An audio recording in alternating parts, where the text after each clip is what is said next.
And now the next case. All parties in the matter of Benjamin versus Love. Step forward, please. Child care provider Judy Benjamin and her husband, police officer Michael Benjamin, are suing Judy's aunt, child care provider Elsie Love, for the return of their dog, Fluffy. Elsie says Fluffy is hers. Mrs. Benjamin, is this your aunt? Yes. And you're her husband? Yes. According to what I've read, it is your claim that you loaned this dog to your aunt. Now you want the dog back. She says you can't have the dog back because this was not a loan. You gave her the dog. And this is all about another issue that is probably much more important, which has to do with the custody of your daughter, who was, for most of her life, raised by your aunt. And you just regained custody of her, is that right? No, that's not right, Your Honor. Well, let me get to this part of it's not really a defense, but it's sort of a motive. You were on good relations with your aunt? Yes, for the most part, yes. Good. And how many children do you have? 5. Which child lived with you for 6 years? The third. What's the child's name? Maisha. How old is Maisha? Maisha's 10 now. How old was she when she came to you? 4 months old. And how long did she stay with you? 8 years. Was she placed with you by the courts? She was given to me through her mother. How come? Her mother had a drug problem. So Mrs. Benjamin gave you Maisha. Courts had nothing to do with it? The courts had nothing to do with it. Where were her other 4 children? She only had 3 then. The 2 oldest children were with her aunt, and Maisha was with me. So far, is that right? For the most part. Good. And when was Maisha returned to her mother? In 2001.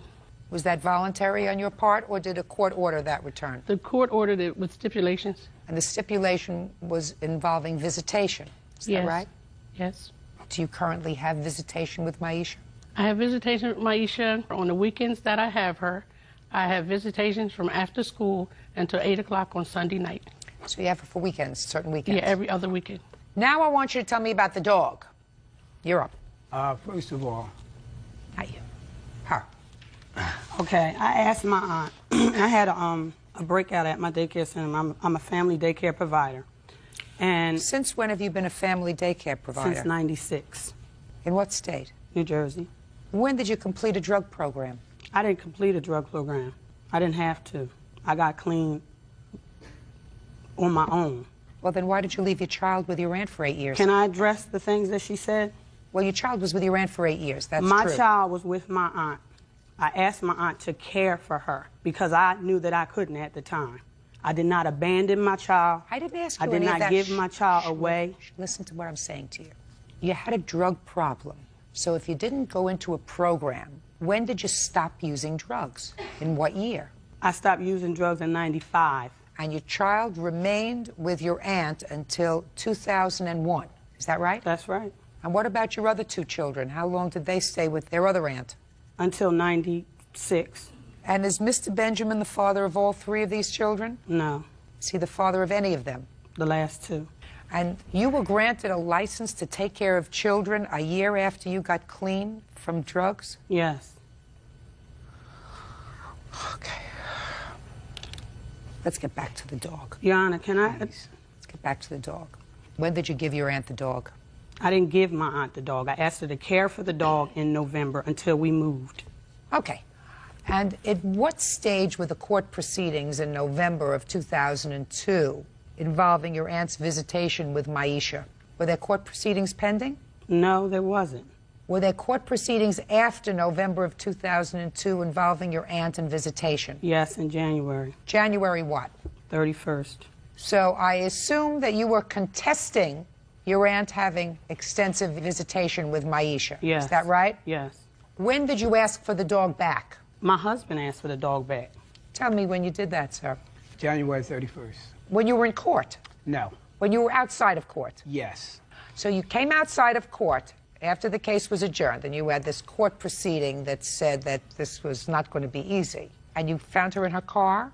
No. Where did you find her? I didn't find her at all. When I left out of the court, we seen her friend in the vehicle. And? So I stated to him that I will be coming over to get Fluffy later on. Now, can I say this? Me and this gentleman has made communication in reference to Fluffy on several occasions. He is aware that I did state to him that at any given time when my two daughters, whom I bought the dog for, would continue to pester me about they wanted their dog home, that I would be coming to pick up the dog, and he agreed. And the reason why... Get your kids another dog. Your Honor. Get your kids another dog. You walk out of court in a court proceeding where you are clearly losing. You're clearly losing because the judge is going to adjourn the case until February. And you don't want Maisha to have to be bothered with visitation with the person who raised her. Not true. That's from the not time true. she's 4 months old, quiet, Right. quiet, until she's 8. And now there's a visitation proceeding pending. And Mr. Wonderful over here at that time says, we're coming over to get our dog. You gave her the dog in November. November comes and goes, no word. December comes and goes, no word. January comes and goes. That's according to Mr. Benjamin, who is the owner of the dog. Well, first of all, I didn't finish saying. I'm speaking. But I need to be able to say something else, though. I'm going to let you speak. Okay. So 3 months go by, January 31st, at a time when you're coming out of court and you're losing. Then you say to him, and I'm coming over to get my Fluffy.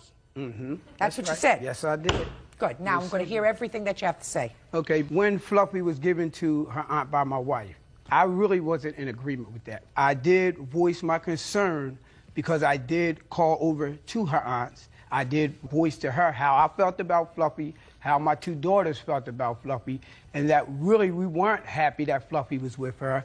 But at the same time, you know, if we could just come and visit Fluffy when we wanted to, and if she can bring Fluffy when she picks up Maisha so that he would continue to see us, then I was fine with that. And she agreed. And so therefore, actually, the dog was only brought to my home on one occasion by her boyfriend. Are we finished now? No, I'm not.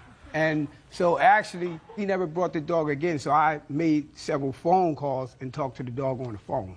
That was my only communication with the dog. Did the dog answer you when they talked? Well, basically, I asked for a response from Maisha, who was there, and she said that he did the normal. He would wag his tail, and in other words, he noticed, he identified my voice. Perfect. Your Honor. Yeah. Now, just a second. I want to be, you know, my middle name is Fair. Sure. So I want to be totally fair. Are you finished? Am I finished? Yes. Well, not really. Listen, Mr. Benjamin, I want you to be finished, sir, before I let Mrs. Benjamin speak. Well, one of the things I want to say is the aunt had been communicating through my wife, and I had been communicating through her boyfriend. For some reason, the aunt never communicated with me, and probably that's because she knows that she can't say anything to me, and I'm just going to say yes or whatever. But it's going to be a fully understood discussion about whatever the situation is so that we both could be on the same page, and that never happened. Are we finished now? Okay, yeah, I'm finished from that point on, yes. Mark that down. He's finished. So noted. Mrs. Benjamin, I'm ready to hear you. Yes, Your Honor. When I asked my aunt to care for my daughter, I got off of drugs a year after that. It took me an additional year to find housing. When I found housing in 1995, I began asking her to let my daughter come home. She told me no. She needed more time. She was attached. Please don't do this. This is going to kill me. That went on for 4 years. Out of sympathy for her feelings, my daughter stayed there. Any family member? What, Mrs. Benjamin? Miss Benjamin, you're getting yourself in a very bad spot I right never now. wanted to go to court. I wanted to explain something. You're getting yourself into a very bad spot with me and with everybody else who has ever had a child out there. Because if what you said was you let your child live with your aunt because you felt sorry for your aunt. That's not what I'm saying. Then you know how to find the courthouse. If what you're telling me is that you were clean within a year and you let your child stay there because you didn't know what else to do, I don't buy it. No, that's not what I'm saying. Let's get to the dog. Okay. All right, because there is no excuse. If what you're telling me is you were My clean, daughter could have been home. She didn't want to give her back. Then you got to. She never wanted to give her Miss back. Benjamin, That's why we went to court. Mrs. She Benjamin, doesn't want to give are the you dog listening back. to me? My mouth is moving. Okay. My mouth is moving. If you're a mother and you wake up in the morning and you go into the child's bedroom and the child isn't there, you know, will you listen to me carefully? Nice. Then you walk inside to the courthouse and you say, I want my child back. You know what? Let's God get to the dog. knows. Let's Just get listen. to the dog. God knows, God knows, God knows, God knows, God Let's knows. get to the He's dog. the ultimate judge. Let's get to the He's dog. the ultimate judge. I didn't even want to come here. Good. I didn't even want to come Good. here. I didn't Perfect. even Case want to is come dismissed. here. Thank you very Yeah, this is case number 171 on the calendar in the matter of Brew versus Silverberg. Parties have been sworn in, Judge. You may be seated. Young men, have seats, please. Mrs. Brew, according to what I read here, it is your claim that Miss Silverberg's son, one of her sons, would that be you? How'd I know that? One of Miss Silverberg's sons has been harassing your son and damaged his bike. Correct. And after he damaged the bike, he said to him, "Give me the brakes off of your bike, because I need them for my bike." That was another son. Which son did that? Brian, the middle Which son. one's Brian? That's you. So after the big one, The little one, Mark, did the actual damage of the bike. what did this one do? He damaged a first bike, And then the little one damaged the second bike, yes, that we bought to replace the first one. and this one came and took the brakes. Yes. Stand up here, all three of you. All three of you, come on. What's your name? Tom, How old are you, Tom? 13. You pick on him? Yes. Why? Because I really don't like him. You didn't like him, why? Because he acted kind of weird and, So he's weird. yeah. Tell me, did he ever do anything weird to you, Tom? Or he Sir. just acts weird? Yeah, he acts really weird. Give me an example of how he acts weird, Tom. He keeps saying stuff about abducting little kids, like my brother right here. Like, what did And he say? He says, "I'm going to abduct your little brother," and then he starts taunting me, so I chase him Tell away. me how he's taunting you. He starts, like, riding off toward the direction where he was last seen playing or something like that on his bike. Now, what did you do to his bicycle? Look at me. What did you do to his bicycle? The first one that he had. That was not me. That was a kid named Brandon. But you were there. Yeah. So you must have seen it. Yeah. Well, tell me what this kid did to the bicycle. Well, it really all started out that we were all playing a game called Bumper Cars on Bikes, where you just run around running into each other with bikes. And in the end, it ended up that the tire couldn't really move very well. So Whose tire? the tire on the bike that Brandon was riding, that was his bike. Or supposedly Why his was bike. why But- was Brandon riding his bike? Because Devin said he could have it. Is that right? No. Did they just take it from you? I let Stand up. Go ahead. I let Brandon borrow it so he could go get water at Dairy Queen. And then when I was coming over to see what they were doing, Brandon was jumping on it, and I said, "Get off the bike," and they all ran away. And then his brother came over, and we looked at the bike, and they took off the front wheel. Who took off the front wheel? Brandon did. And first thing they did to the bike, they picked it up by the chain and swung it around. And then they... Who did that? Brandon did. So Brandon did. I don't hear he doing anything. Shh, look at me. Miss Brew, don't speak to him. I'm speaking to him. So far, I didn't hear that he did anything. Right. He didn't do anything. He didn't. No. Brandon was the one who really did it. I saw Brandon with Okay. my own eyes. Now, what happened with the second bike? I was riding my bike, and then I stopped to talk to my friend Lewis, and then Mark came riding up on Brian's bike, and he kept ramming it into the frame. Mark. Yeah. Raise your hand, Mark. How old are you, Mark? 7. Why were you ramming into his bicycle, Mark? I wasn't. Who was? Nobody. Nobody. You never rammed into his bicycle. No. He says he didn't. He did, because I saw, and he, kept riding up really fast, and then he kept, hitting the frame, and I told him to stop a couple times, and he wouldn't. And then what happened? And then it got bent, it pushed in, and Lewis said he could fix it, but I told my mom, and she said no. And then what happened with the brakes? Well, Brian came over. Who's and, Brian? When? 2 days or 3 days after it happened, and then he said, "I wanted to know if I could look at your brakes and see what happened." And I told him that his brother rammed into my frame and bent it, and he said, "Can I have your brakes?" And I said no, and I said no again after he said the same question. And he used a tool, and then he got off the brakes, and then... Why didn't you push him away? You're bigger than he is. I tried. I said no to him 5 times. I don't believe you.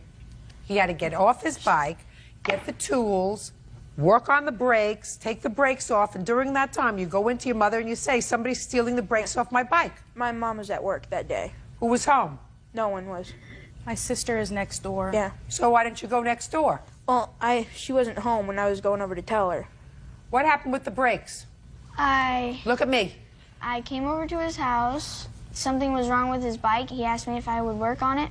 I messed around with it a little bit, adjusting the wheel back and forth. And I go, oh, I found the problem. Your brakes are rubbing, so your bike slows down every time the wheel or the rim bends. And he goes, oh, and I go, can I have your brakes?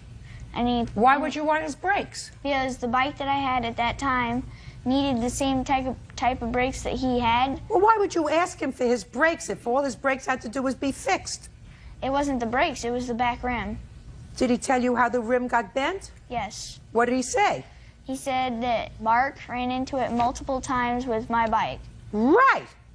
So I said... Did you believe him when he said that to you? Sort of yes and sort of no. What does that mean, sort of yes and sort of no?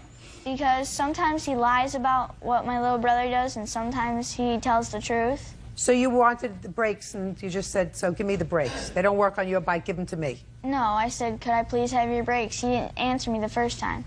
I said it the second time, he didn't answer. The third time, he says, okay. So I took him off his bike and put him on mine. I rode around in the alley for a couple of minutes. And I go, I'm going to go to my friend's house. He goes, okay. And I just rode over to my friend's house. And then I came back like 5 or 6 hours later, and I found out from my mom that he said that I had walked into his backyard and stolen the brakes. You did? No. Yeah, you did. Judge Judy continues in a moment. Do you ever hear your older brother talk about him? Yeah. What does he say about him? He says that he's a butthole, a crackhead, a D-head. You see where it's all coming from? And later today... Where did you steal this car? Connecticut. And where do you live? Massachusetts. Didn't they have cars in Massachusetts, Daniel? Yeah. Now, I say that because your bail was higher. Correct. So in the future, you understand where you have to do business. Real cases, real people. Judge Judy. Diana Brew claims neighbor Kathleen Silverberg's sons terrorize her boy. She is suing for the cost of her son's damaged bike. You and your brothers, for some reason, are torturing this young man. I don't know why. Because I don't believe you. Do you understand, young man? I don't believe that you didn't hit his bike. I believe you did that. And I believe you're fibbing to me. Do we understand each other? And just because your brother over here can be a bully doesn't mean that you can be a bully. Do you understand? Now, if he asked you to come by and fix his bike, what kind of nice person goes over and says, well, I can't fix your bike, but I need brakes just like yours. Can I have them? As long as my brother bent your bike out of shape, give me the brakes. I need them for me. You better have a talk with your boys. I have been. Well, you're evidently not getting through to them. But Devin even admitted in front of another adult to me that he lied to his mother about the brakes, that he had given them to Brian. Your sons are torturing him. Do you understand it? Yes, and he tortures my sons. See how many there are there? Yes. You see, over here? Yes. This one doesn't like him because he's weird. Your two younger sons take their cue from Tom. What? Oh, would you like anyone very much if they said they were going to go and abduct your little brother? I wouldn't hurt their bicycle.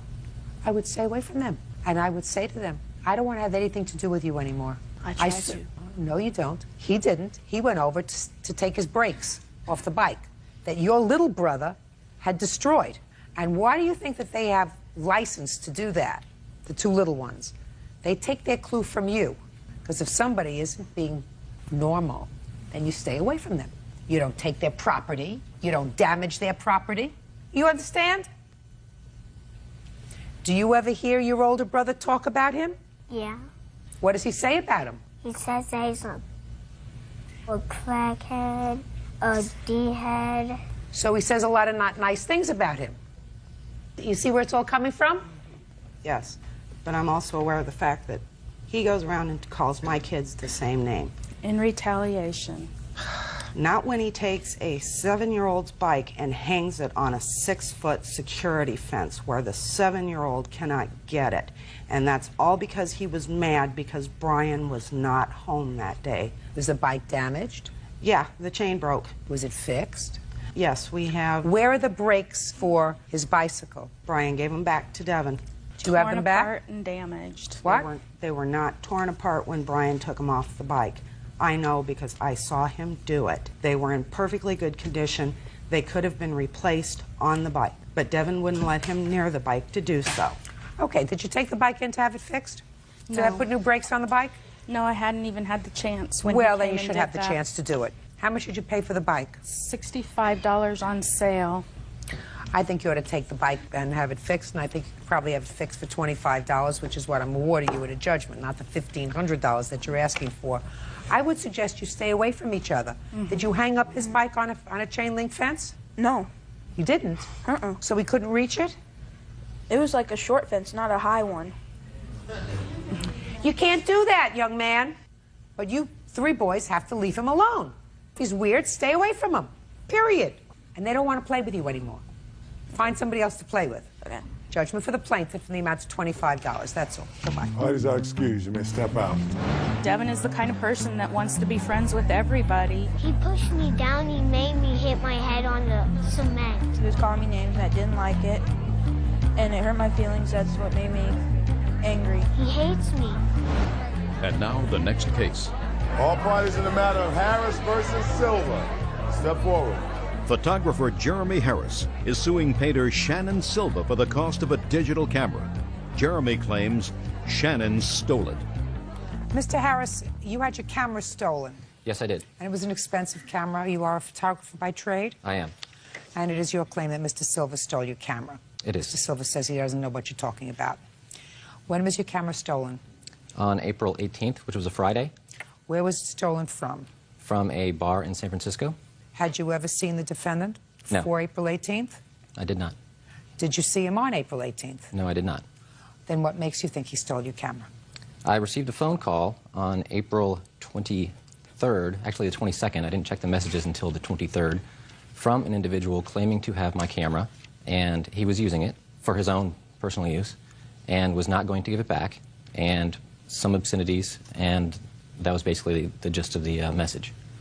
So you think that somebody who stole your camera called you, knew who you were, so they had to have been at the function, or they had to have known you. Is that right? I returned to the bar that it was stolen from and put up a flyer outside the bar and inside the bar, talked to some of the bartenders and the people who may have been there. And on that flyer, I offered a reward for $200 for the return of the camera, no questions asked, and left my cell phone number on it. I see. So anybody could have walked in and taken that number Yes. and called you, Yes. whether they stole the camera or not. Yes, that's true. So if somebody wanted to torture you, they could have done that. If somebody was acting like a fool, they could have done that. That's absolutely true. Now, what makes you think it was Mr. Silva? The person who left the message conveniently left his cell phone number on my caller ID on my cell phone. Okay. Which I, after reporting it to the police, I took the liberty of going after the information myself, which led me to Mr. Silva. How did you get to him? Through an online investigative service. Do you have that I do. recording? I'd like to hear it, please. Hey, I'm calling about your Nikon Coolpix 5000 small black little camera with a strap. I found that thing the night you lost it, so but it's been very useful, and I just wanted to let you know that hey, I've got some really good footage and stuff. Hopefully, I'll be able to incorporate it with my business. So cool. I'll put it to good use. Don't worry. There's no way I'm ever going to give it back to you. So just write it off the tax deal. Whatever, I don't care. But you're supposed to do it there in the first place, so you're stupid. Later. What's the name of the bar? The Tavern? Have you ever been there, Mr. Silva? Yes, I have, Your Honor. Now, let's not even talk about whether or not you stole his camera. Did I steal his camera? I didn't ask you whether you stole his I didn't camera. hear the question. I said, let's not even talk about whether you stole his camera or not. Let's talk about whether you were an idiot and made the phone call. For fun. For fun? Yeah, just for fun. Well, Your Honor... Just for fun. I'm not quite clear on what you're trying to say to me, Your Honor. What I'm trying to say to you, Mr. Silva, is that you made the phone call because you were a jerk. That doesn't necessarily mean you stole the camera. As a matter of fact, I think that you probably didn't steal the camera. I think that you probably saw the flyer that he put up, which described the camera. It did. And decided just to be a dumb creep and call this man and torture him. And do you know why I think that? Who's this person sitting with you? She's my girlfriend. Because I was watching her face very carefully. And she knows you called him.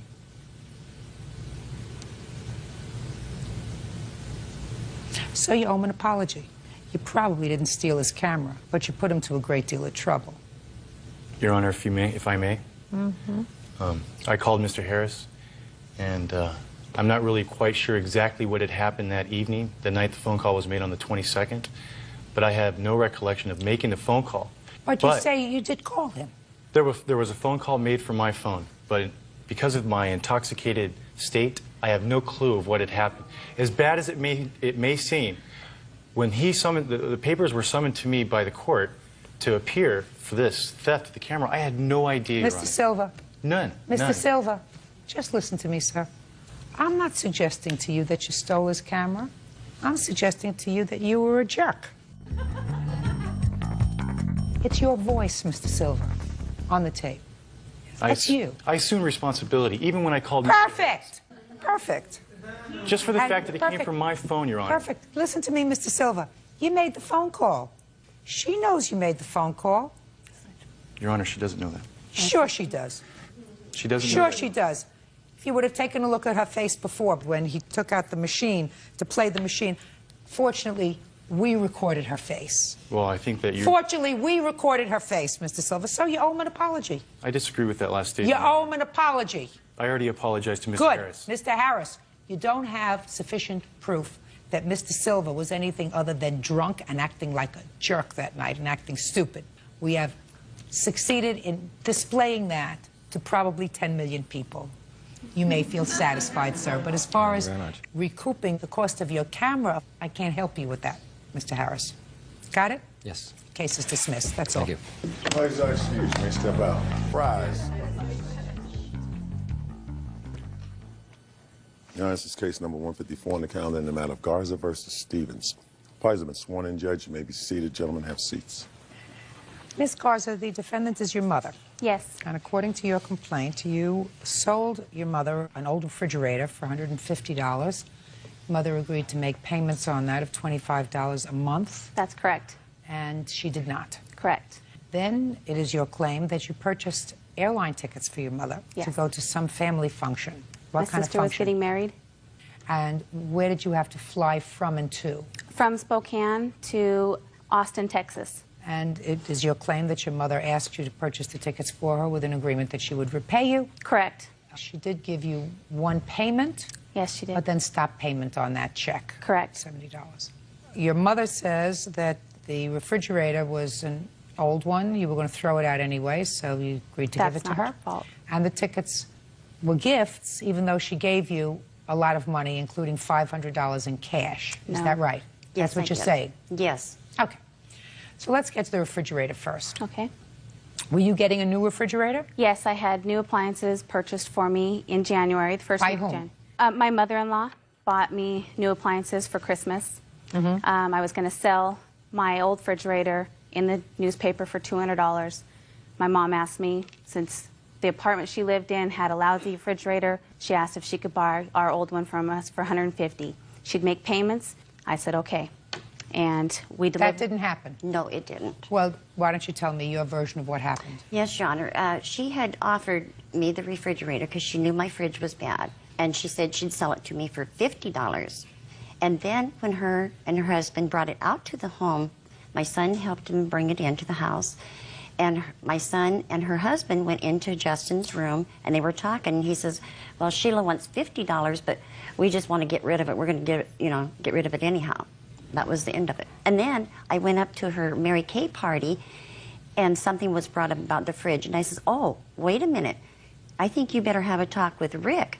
Him and Justin were talking, and Rick said he was just getting rid of it anyhow. That's Okay. not. That was the All right, bottom so line. then let me dispel that for you, Miss Stevens. You had an agreement with your daughter to buy the refrigerator. For $50.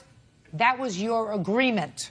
The fact that her husband may have told your son we were going to get rid of it anyway, that does not vacate your agreement. You still had an agreement. And your daughter says it wasn't for $50, it was for $150. Now, Ms. Garza, is it possible that you made a mistake, that it was $50? No, Your Honor. It was a Kenmore side-by-side. It was a nice fridge. I was just originally going to get a new dishwasher, there's a good deal going on in January for a fridge as well, matching fridge. I would reimburse my mother-in-law for the new fridge, and I was going to put our old refrigerator in the paper for $200. She wanted to buy it. Okay. I believe you. Now let's get to the tickets. Okay. Tell me about how that came about. Your sister is getting married in Texas. Yes. Your mom wants to go. Yes. My brother was supposed to walk my sister down the aisle. She had nobody to walk her down the aisle. My mom claimed she was not going to allow my brother to go if she could not go as well. Well, exactly what did she say to you? She said that I'm not allowing Justin to go if I can't go too. I don't have the funds to go. On the 7th. 7th of what? Of April. I called Southwest and reserved 2 round-trip tickets for them. Went down the very next day on the 8th and purchased the tickets.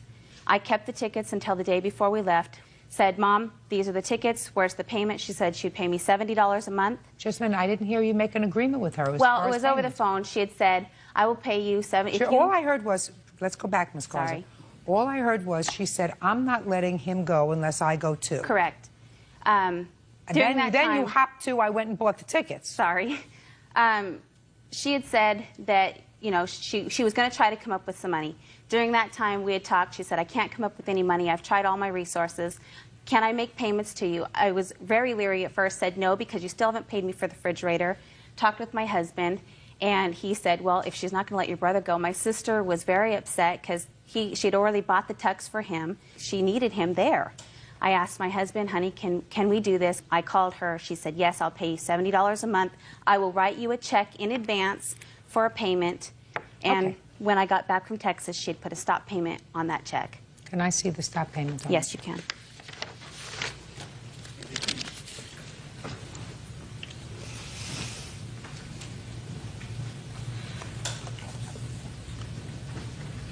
Why did you put a stop payment on the check, Ms. Stevens?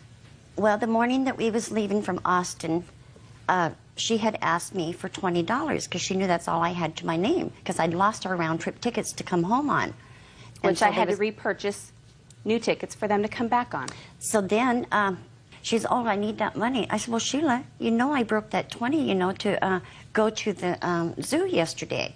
And before we left San Antonio, I had wrote my daughter, I have the check here, for $145 because she said, Mom, don't worry about it, don't worry about it, we'll get you home. And I says, okay. So I wrote this post-dated check for her to cash. Which daughter? Melinda, the one that got married.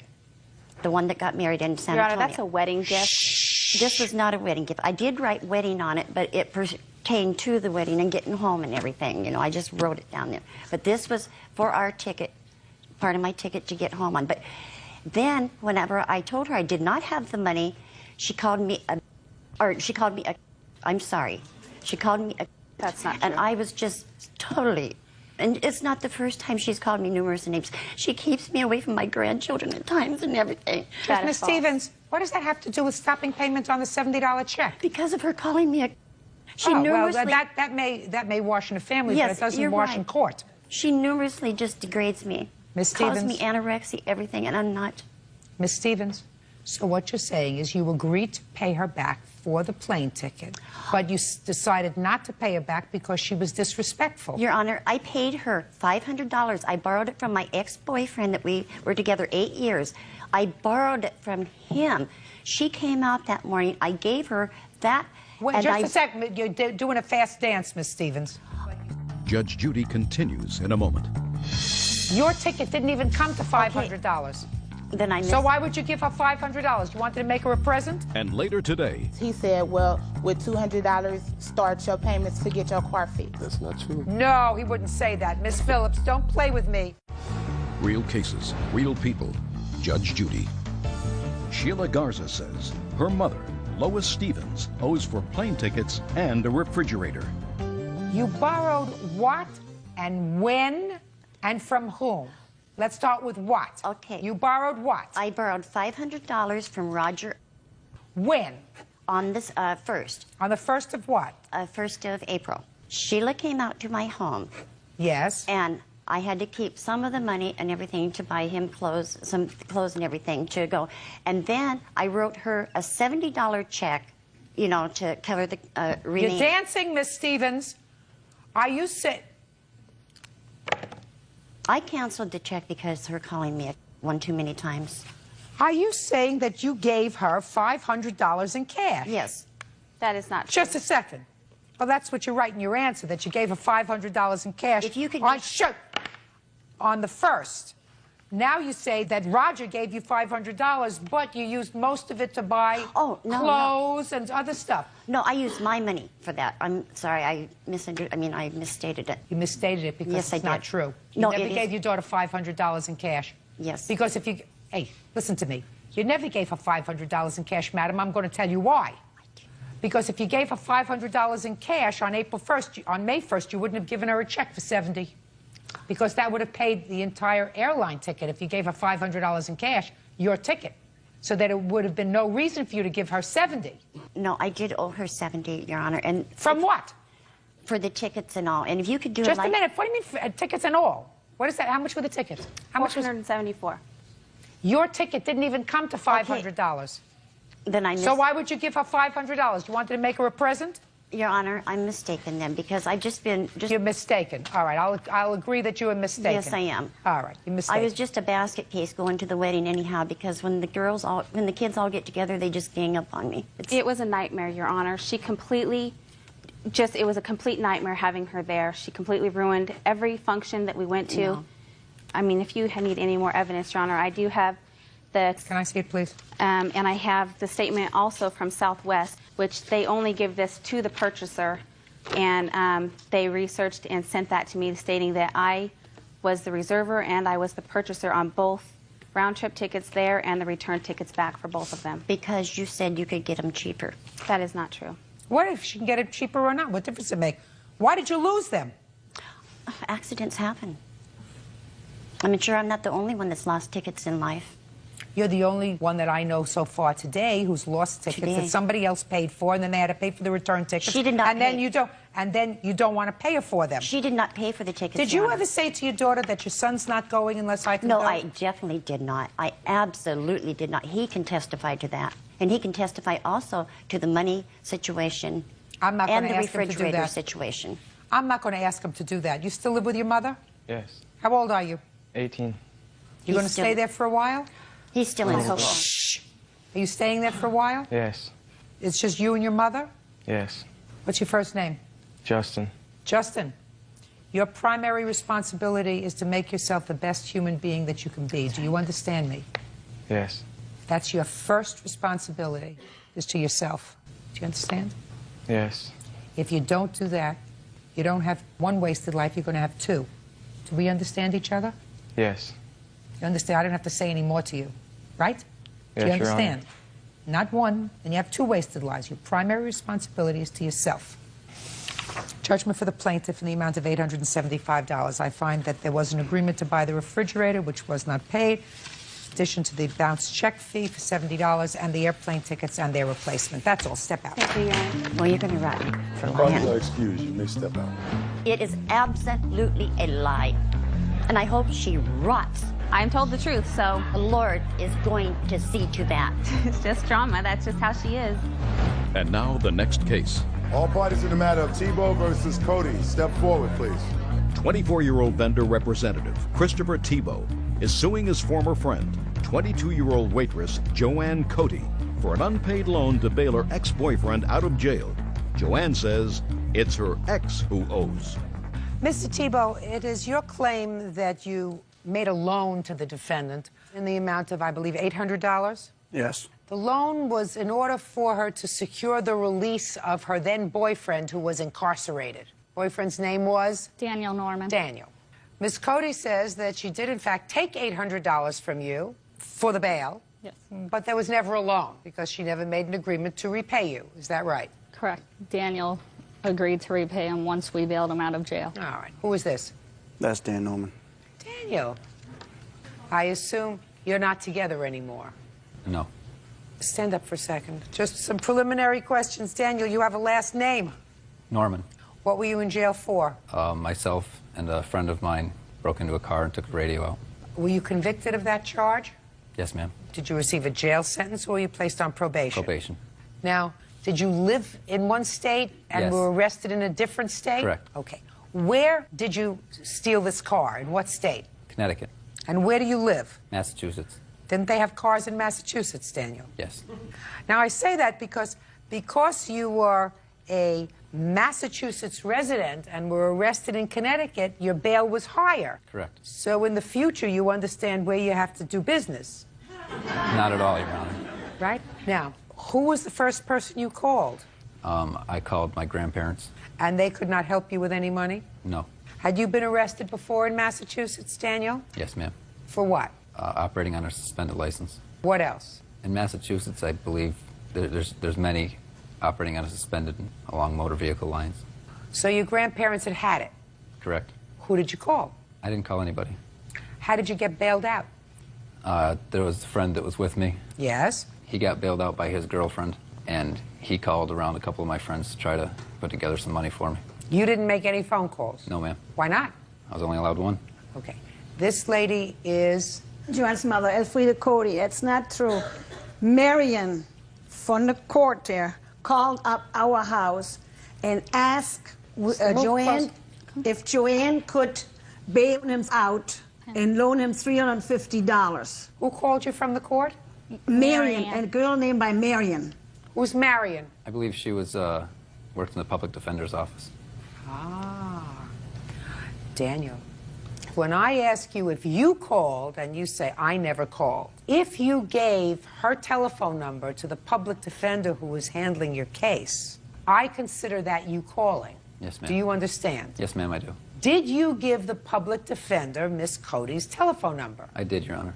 So when you were contacted by the public defender, what did you say? I said, what are you calling in reference to? And she explained to me, Daniel Norman's been arrested. And I said, how much is his bail? She said, $350. And when I got to Hartford where he is arrested, they told me it was going to be more money because of the fact that he was a Massachusetts resident. So now we have that cleared up. Yes, ma'am. May I say something else? Sure, you've been doing well so far. They were boy and girlfriends. I figured that. Because one time they went out, she had too much to drink, and he put her in the shower. Because I know his new car. That was a little more information than I need. Now you can have your seat. Real cases, real people. Judge Judy. Christopher Tebow says his former friend, Joanne Cody, owes for a loan to bail her ex-boyfriend out of jail. Joanne says the person who owes is standing next to Christopher. So when you found out you needed more money, what did you do? I had $1,300 in my savings account. Chris had called me and I was crying and he asked what was the matter. And I said, you know, Dan did something stupid again where he's involved with the cops and it's going to be $2,100 to get him out. I only have $1,300. And he said, I can help and give $800 towards it. And I said, fine. And when we got him out, Dan told him, I will pay you back. Because I feel, why should I have to pay him back when Dan owes me $700 from putting his car back on the road for him? Who put whose car back on the road? I loaned Dan $700 to put his car back on the road. So when I got the bail check back from Connecticut, I felt I didn't have to pay because, one, Dan was supposed to take care of this $800. You see, Miss Cody, what I didn't understand was your math. You put in $1,300, correct? Correct. But you got back $1,750. Yes. So there's an extra $450, right? Right. Why should you be able to keep that? Because Dan said he was going to pay Chris back the $800, and I put Dan's car back on the road for $700. So That's a different lawsuit. If you claim a loan to him for something else, sue him. But if you only put in $1,300, you can't keep all that money, that $450. That's unreasonable. Do you understand? Yes. Now, I see immediately that she's got to give you $450 because she can't make a profit on his jail. Right. But why don't you sue him for the other $350? Because the initial agreement was she could pay me back as soon as she could. Well, let me ask you this, sir. Who did you come to court with today? Daniel. What about dinner last night? Who did you have dinner with? Daniel. Who did you have dinner with? My mother. Are you following where I'm going? Yes. Why don't you pay him back some of the money that he laid out to get you out of jail? Because the agreement, when I... Why don't you pay him back some of the money he laid out while you were in jail? Because Miss Cody already received that collateral money back. She only received part of it back. Correct, and I was to pay her the extra $350 the bondsman keeps as a fee. Did you pay her? No, ma'am, not yet. Why not? Because she hasn't contacted me at all. I have no idea where she is. This is the first time I've seen her. She's whole now. She got her $1,300. The only one who's not whole now is your buddy that you had dinner with last night. Correct. So why don't you pay him back? He's going to get $450 from Miss Cody, leaving a balance of $350. Who should pay that, Bird? No, ma'am. Me? No, ma'am. Her? No, ma'am. Who? Myself. Yes, sir! Judgment for the plaintiff in the amount of $450. You cannot profit. Do you understand? Yes. Thank you. That's all. Step out. Parties are excused. This is case number 129, Your Honor, in the matter of Bracey versus Plumley Taylor. Parties have been sworn in. You may be seated. Mr. Bracey, you and Mr. Plumley were involved in an automobile accident. That's correct. When was that, sir? December 14th, 2002. From what I gather, ultimately, Mr. Plumley's insurance paid for the damage that was done to your car. That's correct.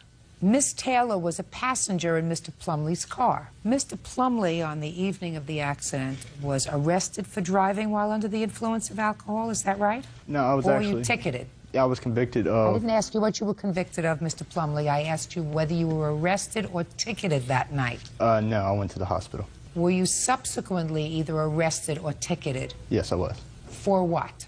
For illegally consuming alcohol under the age of 21. No. That is incorrect, Mr. Plumley. When I ask you a question, you have to give me the answer. Okay. You were given a ticket for what? I didn't ask you what you were ultimately convicted of, Mr. Right. Plumley. I asked you what you were given a ticket for. DUI. For DUI? Yeah, but it's not actually a DUI.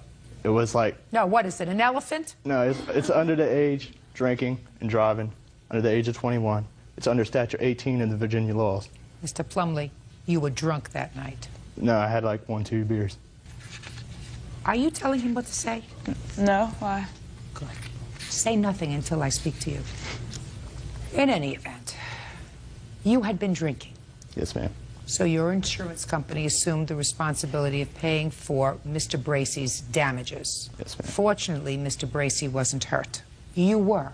How long were you hospitalized? 3 days.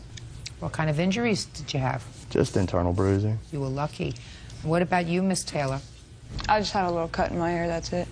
Mr. Bracey's claim is that despite the fact that your insurance paid for the damages to his car, which was relatively new, lost value as a result of this accident, and you should pay for that loss of value.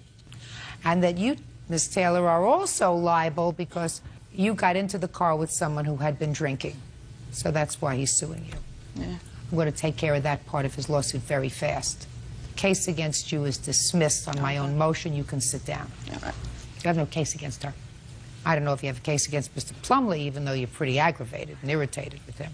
Let's see. Tell me about the accident itself, just to give me a frame of reference, Mr. Bracey. On the morning of December 14th, my wife and I left our house and drove about 1.5 miles to the intersection where the accident occurred. I was driving less than the speed limit. I approached the intersection. I had the green light. Mr. Plumley entered the intersection. He had a red light, and the collision occurred. Your wife was in the car with you? My wife was in the car. Was she injured in any way? No, she wasn't. We were both fortunate. Very. What kind of car were you driving? I had a Range Rover. What year? 1999. Okay. You have photographs of the car? Yes, ma'am, I do. I'd like to see them.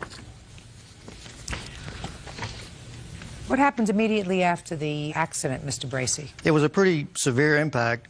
Initially, I thought I'd killed the defendant. I see his car. He's lucky he wasn't killed. Bird. I checked my wife. We had 2 dogs in our car, and everybody seemed to be okay in my car.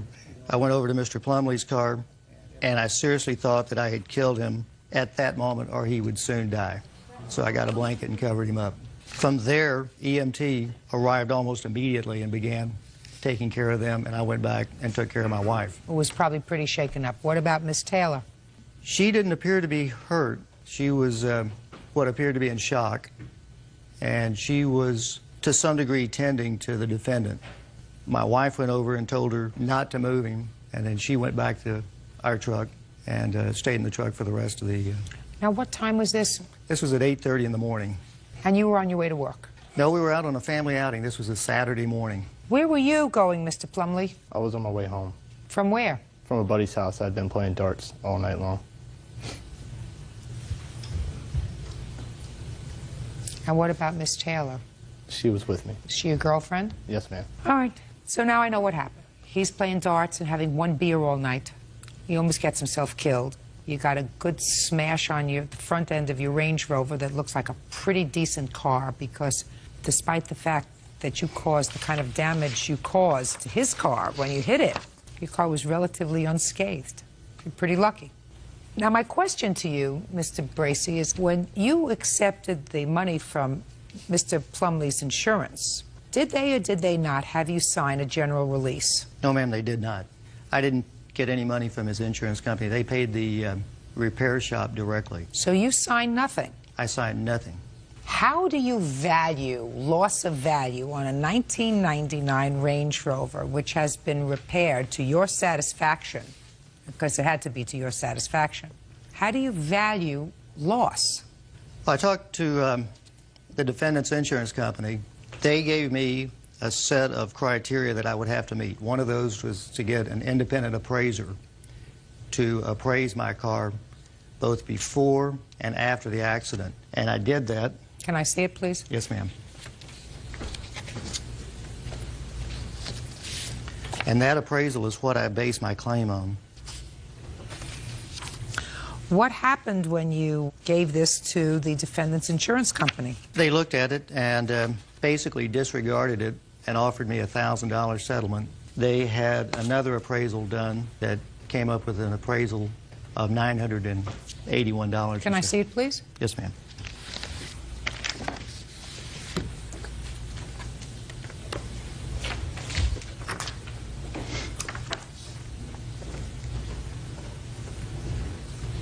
Okay, so your appraisal says that the car has a diminished value of $4,400, and the insurance company says that it's about $1,000.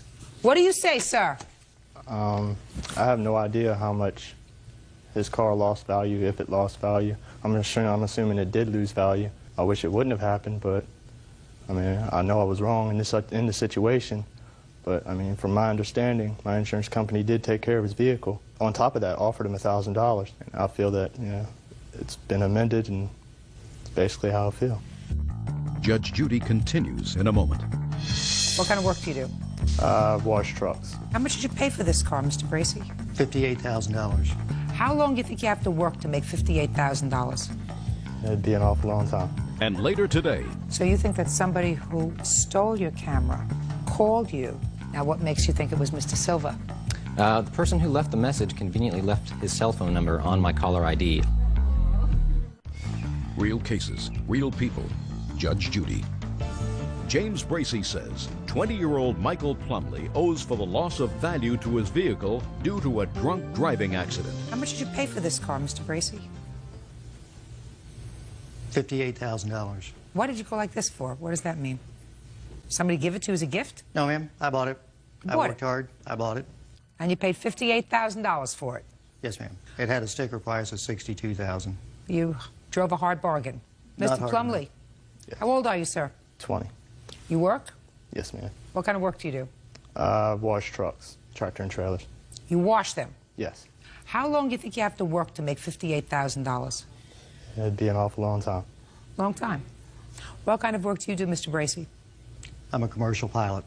So he works hard for his money, right? And because of your actions that day, his car does have diminished value because there was certain structural damage to the car as indicated by both his appraisal and your insurance company. And why should he have to suffer that loss?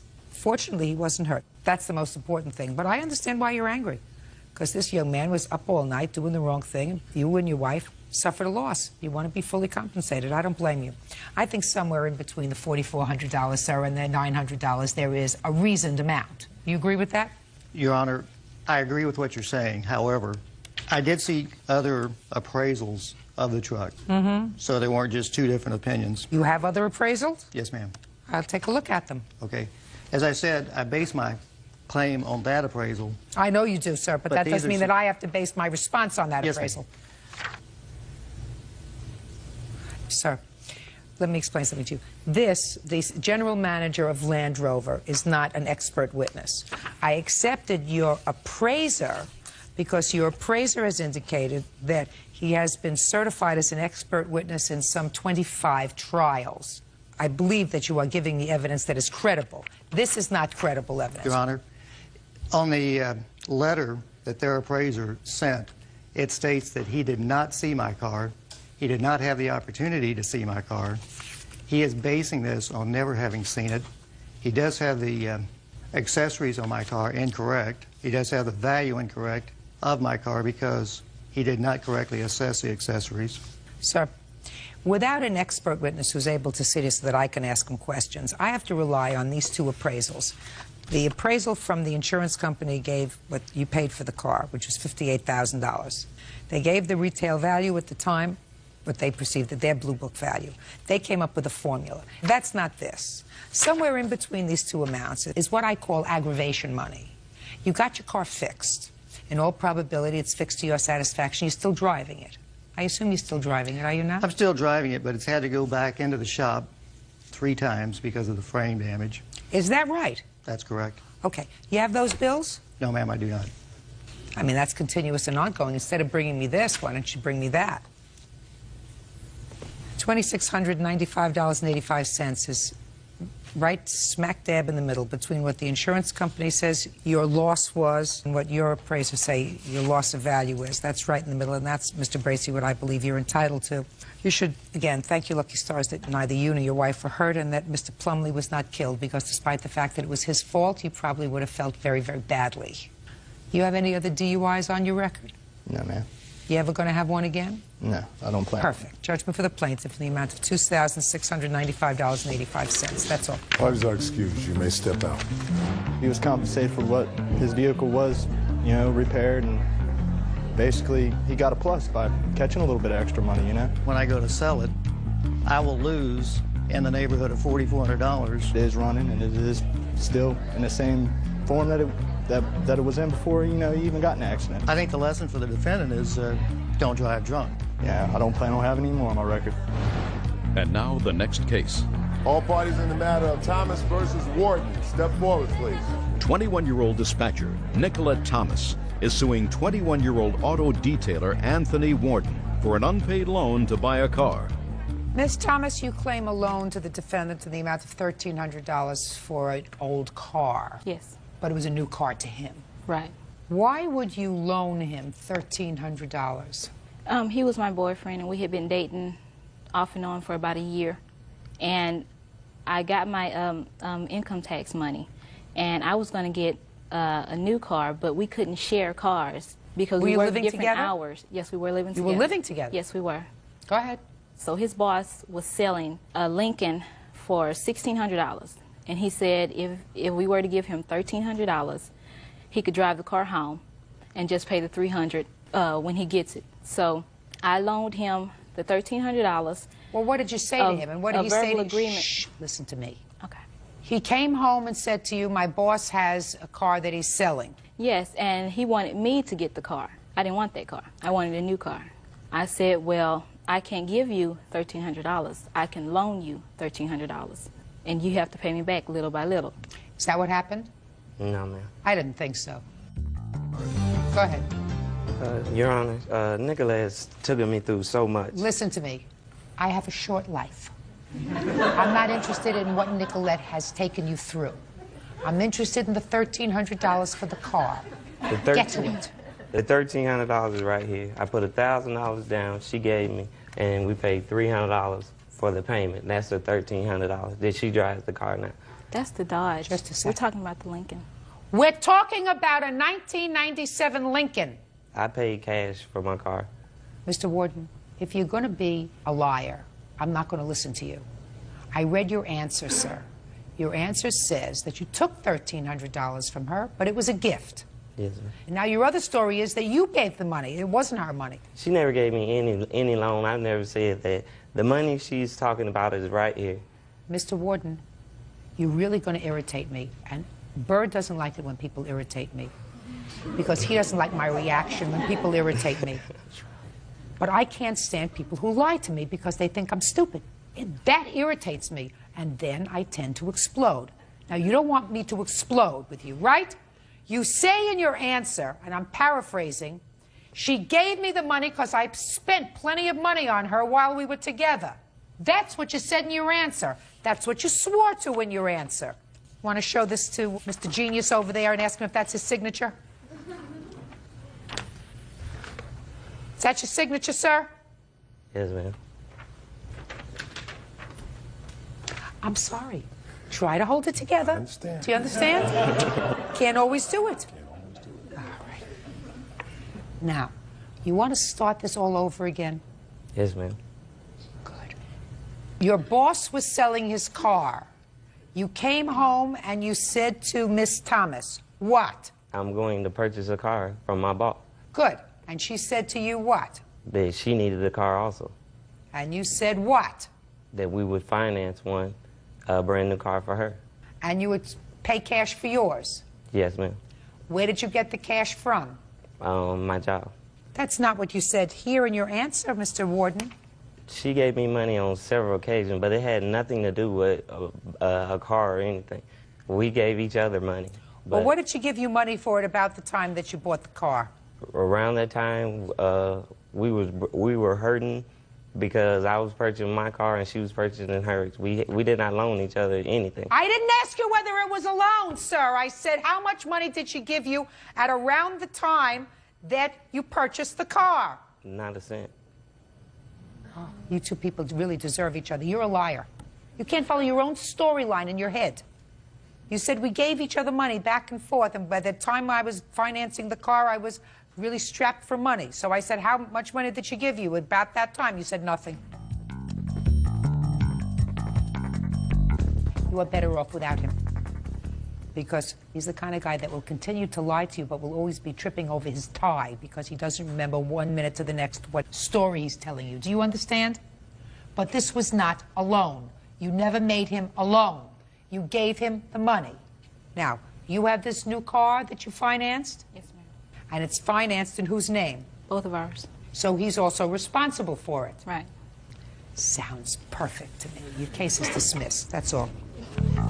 Parties are excused. You may step out. And now the next case. All parties in the matter of Ercolani versus Wilby. Step forward, please. Casino worker Mary Ercolani is suing her deceased friend's husband, casino worker Alan Wilby, for a gambling debt incurred by his late wife. Alan says Mary enabled his wife's addiction. Ms. Ercolani, it is your claim that Mr. Wilby owes you $4,000 for a debt that was incurred by his wife. That is correct. He says he owes you nothing. So you want to tell me about this debt? About the 3rd of August, she called me at work. Where do you work? For casinos. Where is that? That's in Las Vegas. So she called you at your place of business, at your work, at your Yes. job, and said what? She said, I'm going to get an early out tonight. Why don't you come over and we'll play for a while? Play what? Gamble. Play the machines.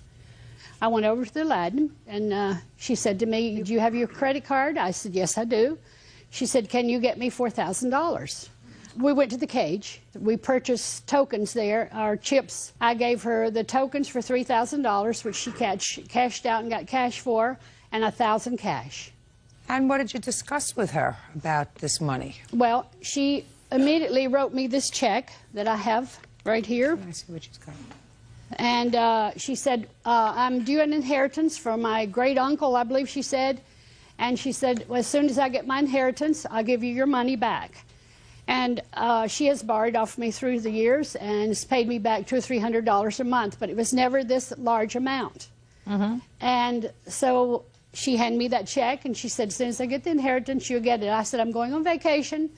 I need my money back before going on vacation in October. My family are coming, and I got to have this credit available for my vacation. She said, oh, you have it back. I'm sure I'll have it by the end of August or early September at the latest. You'll have Fine. it long before Did then. you get it back in October? No. I called her, and we talked in September. She called me, and she said, Mary, I apologize, but I don't have your money yet. One of the aunts and a cousin have contested it. But as soon as I get the money, I'll give you your money. Or I'll write the date on the check, then I could deposit it in my account. And that's what my plans was, to deposit this check. I understand what your plan was, but unfortunately, Mr. Wilby's wife took her own life in November. Is that right, sir? 15th of November. Had your wife had a history of depression? Yeah, she was on, I don't know what it was, Prozac, I think. Did she have a gambling problem? Big gambling problem. I tried to get her to go to Gamblers Anonymous, which she did a few times. And she'd do good, and then every time she'd get with this lady, she'd start all over again. I tried to get her to stay away from her, but according to both of them, they were really That's not a best true friends. fact. We didn't get together that often. Well, you already told me that you lent her times a money year over. was too much. Shh. You already told me that you lent her money frequently and that she paid you back. And I would leave and go home, and she would go out on her own. I don't understand why you would give her $4,000. I'm not necessarily doubting that you gave her the money, but if you knew that Mr. Wilby was concerned that his wife had a gambling problem, why would you give her $4,000? Why wouldn't I give it to her? She was Because- my best friend. Well, She listen- asked me for it. She needed it. I gave it to her. Well, then that's your problem. I just asked you a question. You didn't answer the question. I said, why would you contribute to her gambling problem? Because I'm a gambler also, ma'am. Well, then you deal with the $4,000. Case is dismissed. That's all. And now the next case. All parties in the matter of Morgan versus Morgan, step forward, please. Special ed teacher Debbie Morgan is suing her son, 25-year-old Jason Morgan, and his wife, 23-year-old Melissa, for the return of her property and for running up $1,100 in porn website charges. Mrs. Morgan, the defendant is your son, and this is his wife. Yes. And according to what I've read in the complaint, they needed a place to live. You told them that they could move in with you in your home. After a short period of time, they had the run of the house, and you decided to live elsewhere. And you had an arrangement with them that they were going to pay the mortgage on the house and take care of utilities on the house. Right. Your problem is, and what your lawsuit suggests, is that they didn't do what they were supposed to do. Right. You evicted them, and when they left, they took all of your property. In addition to that, your son or daughter-in-law racked up $1,100 sex phone bill. Yes. Mr. Morgan, Yes, ma'am. let's deal with the telephone first, because that's the easiest one, sir. Yeah, that's, I wasn't even aware that it was that expensive or anything like that. Mr. Morgan, No, it was some stuff on the internet. is that your bill? Yes, ma'am. See how easy that is? Yeah. How much was the bill, Mrs. Morgan? It's $1,100. Let me take a look at it.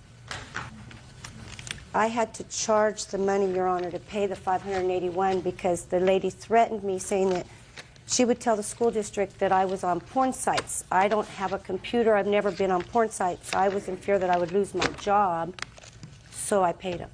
Melissa. Yes. I'm going to talk to you because I think maybe you're a little more together than your husband. Was he drinking this morning? No, my All right. husband doesn't drink. Good. So then he should be all together, right, Melissa? Perfect. Now, let's talk about what happened when you caused your son and his wife to be evicted, Mrs. Morgan.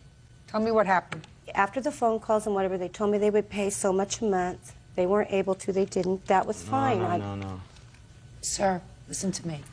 If you are not currently on any mind-altering substance, what I want you to do is understand where you are. You're in a courtroom. It's my courtroom. One person talks, everybody else is quiet. When I speak, everybody is quiet. She has her turn, then you have your turn. Do we understand each other? Yes. Perfect. Go ahead. Jason told me that he opened up a house payment and that I was late. I was like 2 weeks late on the house payment, which I was, because I had paid. She was 3 months late. Oh, never, never. Shh. Melissa. Sorry. You hear what I said to him? Goes for you. Go ahead. I've never been that late on any bill in my life, but because they were late on utilities, I was trying to pay the utilities because they were in my name, and then when they paid me for the utilities, I was going to pay the house payment. Jason told me that he thought I was just blowing the money and he wasn't going to pay the rent and he hoped that I lost my home. Was he paying you the money and you were paying the mortgage? Right. I see. Right. What's the mortgage payment? $506 almost. And then with taxes and insurance, that's all I was charging them, is what I had to pay. When he told me that he hoped I lost my home, I went and filed an eviction on him. During that eviction, Melissa was there. I did ask the judge that my property be left in the same, that it was how it was, and all my furniture, because I not only left the utilities on in my name, I left all my belongings there. That's the eviction that I was awarded with $1,200 that they owed me. The judge said if they did take my property, it would be another court matter. So the judge awarded you $1,200 for rent and damages. Is that right? Just for rent and court costs. No. Oh, well, Rent I didn't see where it said and damages. $20 for court costs. Okay. Rent and damages were $1,200. $20 for court costs. Okay. Now I'll hear you, sir. All right, well, like she said, at the beginning, she was staying there with us, but we didn't run her out of the house. She left the home. She left the home because her and my father were in the middle of a divorce, and I was put in the middle of protecting her from him. This wasn't me pushing her out. We took over her bills so that she could get an apartment because she was in fear for her own personal safety. It wasn't like she stipulated in her little, thing she wrote to you or whatever. That's not the truth. After I moved all of her furniture for her to her new apartment and went and helped her get it on there and arrange it for and everything, she had told me, you guys can just have that stuff. But that was whenever she was on her bingo high or whatever. She's broke now. She wants all of her stuff back. Let me ask you these following questions. Yes, Your ma'am. mother moved into an apartment. How large an apartment did she move into? 1 bedroom, I believe. And what Let did me she finish. use to furnish the one-bedroom apartment? She bought all new furniture. Is that correct? I kept my bedroom set. I Did you- bought some new furniture, not all new. Okay. But your apartment was fully furnished? Yes. Did you sign a lease in that apartment? No, it's a month-to-month tenancy. Where do you live now? In the apartment. So you're still there? Mm-hmm. Who lives in the house? My little sister. Right now, my daughter lives in the house. I'm trying to help her the same I helped you, Jason. Okay. And how old is your daughter? You helped me a 21. lot. Yeah. Hi, Jason. You would still be there, Jason. What? Miss If you just- Morgan, may be annoyed with your son, but I want to tell you something. This lawsuit doesn't have a ring of truth to it to me. All if of you that. moved, Okay. listen, even with your big mouth, you seem to be ahead of the game, so why don't you close it? To help your children, and you're moving into a one-bedroom apartment. You're not living in your house anymore, and you got a lot of old furniture. You might say to him, look, I'm moving into an apartment. I'm going to get some old stuff, but as soon as you're finished with it, I want it back. I did. Listen to me carefully. I don't believe it. I don't believe you. I think you started a new life in a new apartment. You went out and bought some new furniture. You took your bedroom set, your son and his wife, and I don't know, you have a couple of kids? Yes. And you're expecting another one? Yes. You said to them, take the house, just make sure that you make the mortgage payment. You had to fight about something. I don't believe that there was ever any arrangement that they were going to return the furniture to you. I don't believe that at all. That's not a point. You owe your mother $1,125 for your sex phone calls. Do you understand that? Yes, ma'am. Judgment for the plaintiff for the amount of $1,125. The action for the furniture return is dismissed. That's all. Party's on.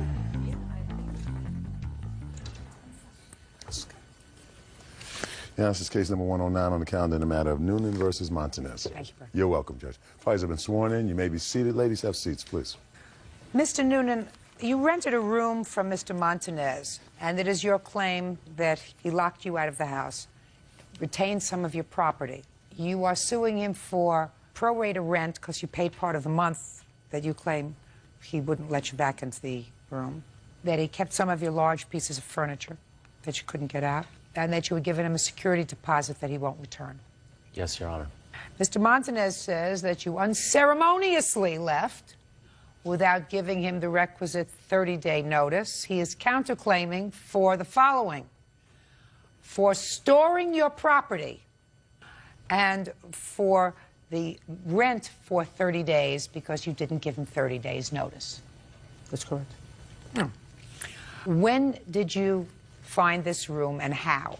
I found it on November 1 of 2002, and I found it in a local newspaper, a very small ad. I responded to it. Why were you looking for a room? I needed a room to rent. I just sold my house over the summer, and I was relocating to Woodbridge from Fairfax County, which is approximately 30 miles.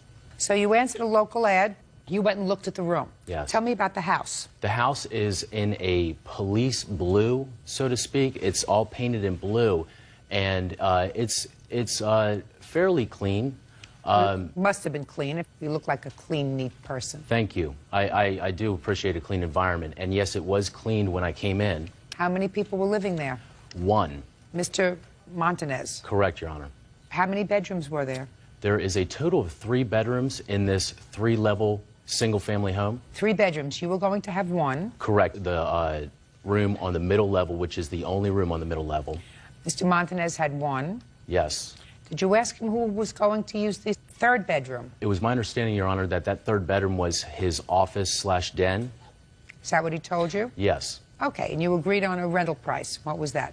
That was $375, which included utilities and phone. When did you move in? On November 1 of 2002, Your Honor. So the same day that you saw it? Correct. And what did you bring with you? I brought pretty much everything to complete a room with a bed, computer, stereo, 2 TVs. So how was everything in November? Okay? Well, you know, it was okay to an extent. He had a 19-year-old girlfriend at the time, and they would fight like cats and dogs around the hours of 2 and 4 in the morning, which is when they would come in, Your Honor. That was in November. Now, did you know that she was living there at the time, or was she living there? No, Your Honor. It is my understanding that she was not living there, and she would be there maybe twice a week, staying over. So she wouldn't be over there all the time? Correct. What about December? December, the same as November. January? The same as November and December. March? And if I can stop you here, Your Honor, because I believe it was the end of January of 2003 where the woman across from me moved in. So February was not such a good month, the month we passed over. Correct. Tell me what happened in February, because I've read your complaint. Okay. And after reviewing my notes, I realized that it was at the end of January 2002 when I woke up one morning and found Maria and her 3 children. Marie, is that you? Marie had been, according to your complaint and according to your answer, Mr. Montanez's former girlfriend. That's my understanding. And in February, the end of January, beginning of February, Mr. Montanez, Maria moved back in with her 3 children. Is that right, sir? That's correct. Not what you bargained for. Correct. When did you move out? Well, the next day when I woke up to this, I brought this to Miguel's attention, told him that I was interested in renting what we had previously as an environment, which was... I got you. It's a no-brainer so far. Thank you. You rented a room in a house with one man, and all of a sudden, you got instant family. And none of the perks. Correct. Now, it indicates here that he locked you out at some point. When did he lock you out? I received a voicemail message on the morning of April 10th of 2003 stating that he had changed the locks and that I'm not allowed to come back. Did you leave a message on his machine that you were changing the locks on the door? That's either a yes or a no, sir. If you tell me that you did not, and I find out that you did, I'm going to wipe up the floor with you. Do you understand? I understand. Good. Now, did you or did you not leave him a voicemail that you had changed the locks on the door? Yes, I did. You see how easy that was, Mr. Montanez? You were going to lie to me at first, sir. On what date did he lock you out? This is on the 10th of April, 2000. Had you paid April's rent? Yes, ma'am. Did you give him a security deposit, Mr. Noonan? Yes, Your Honor. Good. What was the security deposit? $250. And what property is left in the house? The bed and the computer desk. Bed. Desk. Desk chair. Clothes. 2 dressers. Did you take your TVs? Yes, Your Honor. Okie dokie. Mr. Montanez. Yes, ma'am. Let's talk about the lack of 30-day notice first. You indicate that you are counterclaiming because you say he failed to give you 30 days notice. How does one give you 30 days notice if you told him to change the locks on the house? Judge Judy continues in a moment. You called Child Protective Services, Yes, Your Honor. and then you called Animal Control. For what reason? I woke up and came out of my bedroom door, and there was a pit bull at my bedroom door. Real cases, real people. Judge Judy. Joseph Noonan says ex-roommate Miguel Montanez locked him out and kept his property. Miguel says he's welcome to pick up his belongings. Go ahead. Situation when the chains were locked in that day was because the phone call I got from my daughters, they were pretty much terrorized for the last couple of days by him. He had been calling me every day on my cell phone, complaining about my daughters that they were using the phone. Your daughters? Which daughters? Jeanette and Desenia. They're actually Maria's daughters. They have been with her for 5 years. I don't care if they were been with you for 5 years, if they've been with you for 5 minutes. They're not your daughters. They're her daughters. Okay, her daughters. Is that right? That's correct. Her daughters, who were not present, who were not living there the month of November, December, and part of January. Certainly weren't living there when he saw the house. Is that right? That's correct. Okay.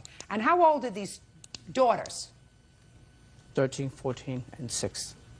13, 14, and 6. Well, 13 and 14 are usually a disaster in girls.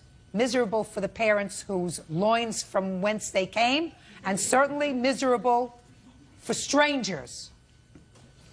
Having had daughters? Don't look like that. You want to talk to me about your teenage daughters? My teenage daughters are fun. To you, how about to their mother? They're a joy. They're a joy. Well, having had teenage daughters and even a teenage grandson, I can tell you teenage years are not very happy years. Most teenagers are discontent about something, and being a stranger around teenagers, especially... Do you have children, sir? I do not, Your Honor. That's difficult. Not what he bargained for. Yes. You locked him out. So if you lock him out, Mr. Montanez, how do you have the chutzpah, gall, to sue him for lack of 30 days' notice? I was changing the door until he came home so I could speak to him because the police was responding to my house that day. I don't want to hear. You told him you changed the locks. That's a lockout. And he had already paid you for April's rent. That's correct. So you have to give him back April's rent. Yes. See how easy that was? $375. You have his deposit. Yes, I do. Did you give it back to him? I couldn't. Why?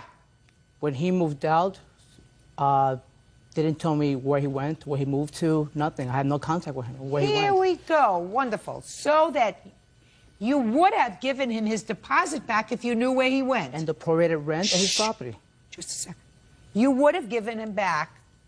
I'm just curious. You would have given him back his deposit. Yes.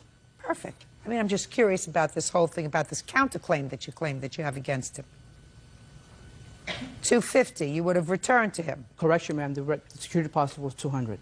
He could make You have correction. proof that it was $200? It was Your Honor, I do apologize. It is $200 versus $250. Don't do anything that would make me question the rest of what you say, Mr. Noonan. Yes, Your Honor. Good. Now, you have his property. Do you have his? Let us Yes, go I- over this. Bed. I have a list right here and photograph of his property. Perfect. May I see it, please? And the storage shed, what I left, what is storage at?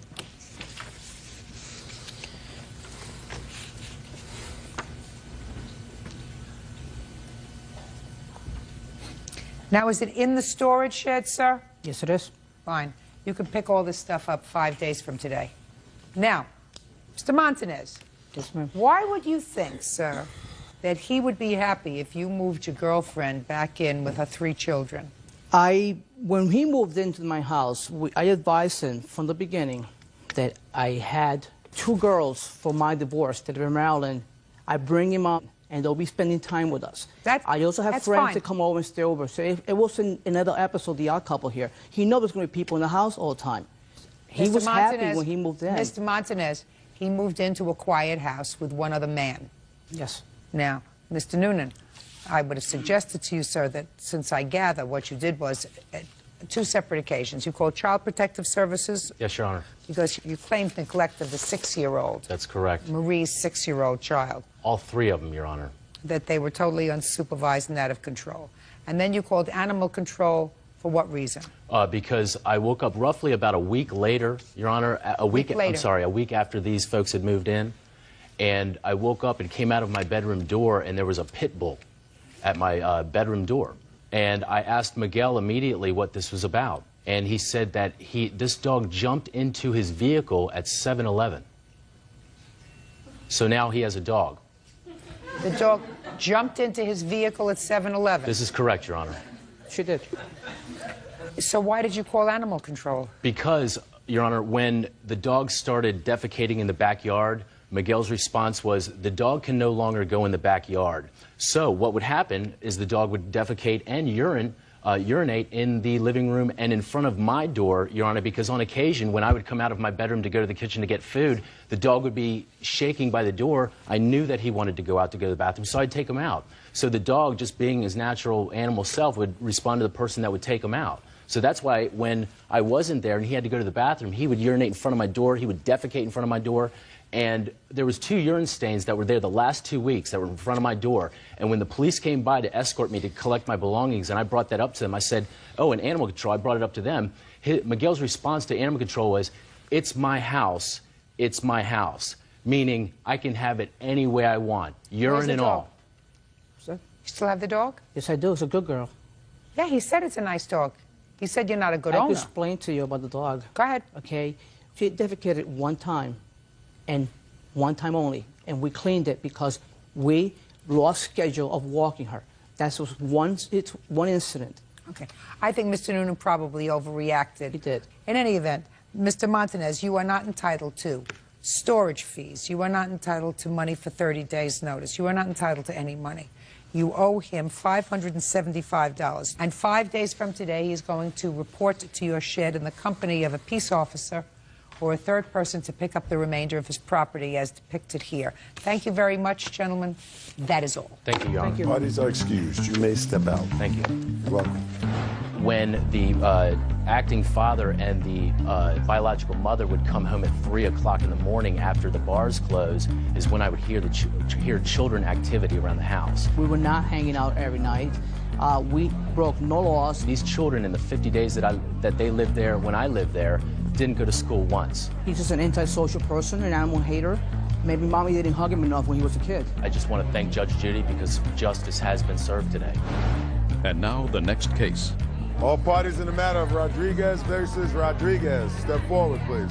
Office Assistant Sophia Rodriguez is suing her brother, warehouse technician Jose Rodriguez, for a lien that was put on her house.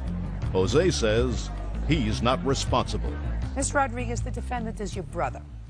Yes, yes. According to your complaint, about 5 years ago, your brother was having some financial trouble, and he was about to lose his house. Is that right, sir? Yes, ma'am.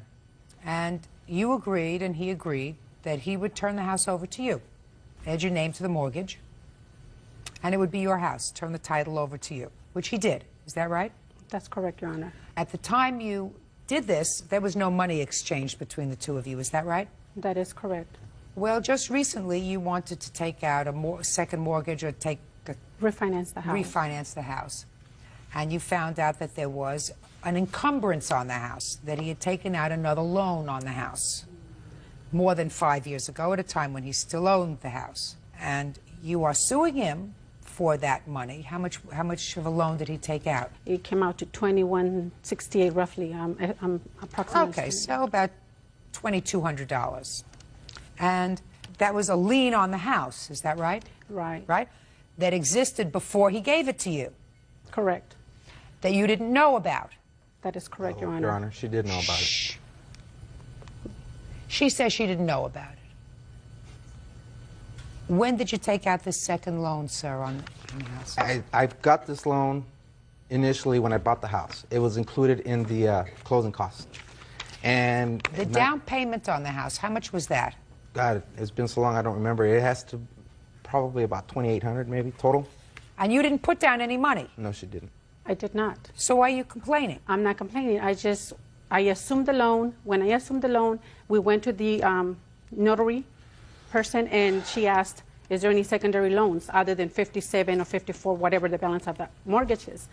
And he says no. So he signed, and I have the proof that he signed. I signed, and that's how there is showing. 5 years go by. I want to refinance the house because the payment's too high, and they're telling me I cannot refinance until $1,700 needs to be paid. That's why you do a title search. Right. If I may, Your Honor. Shh.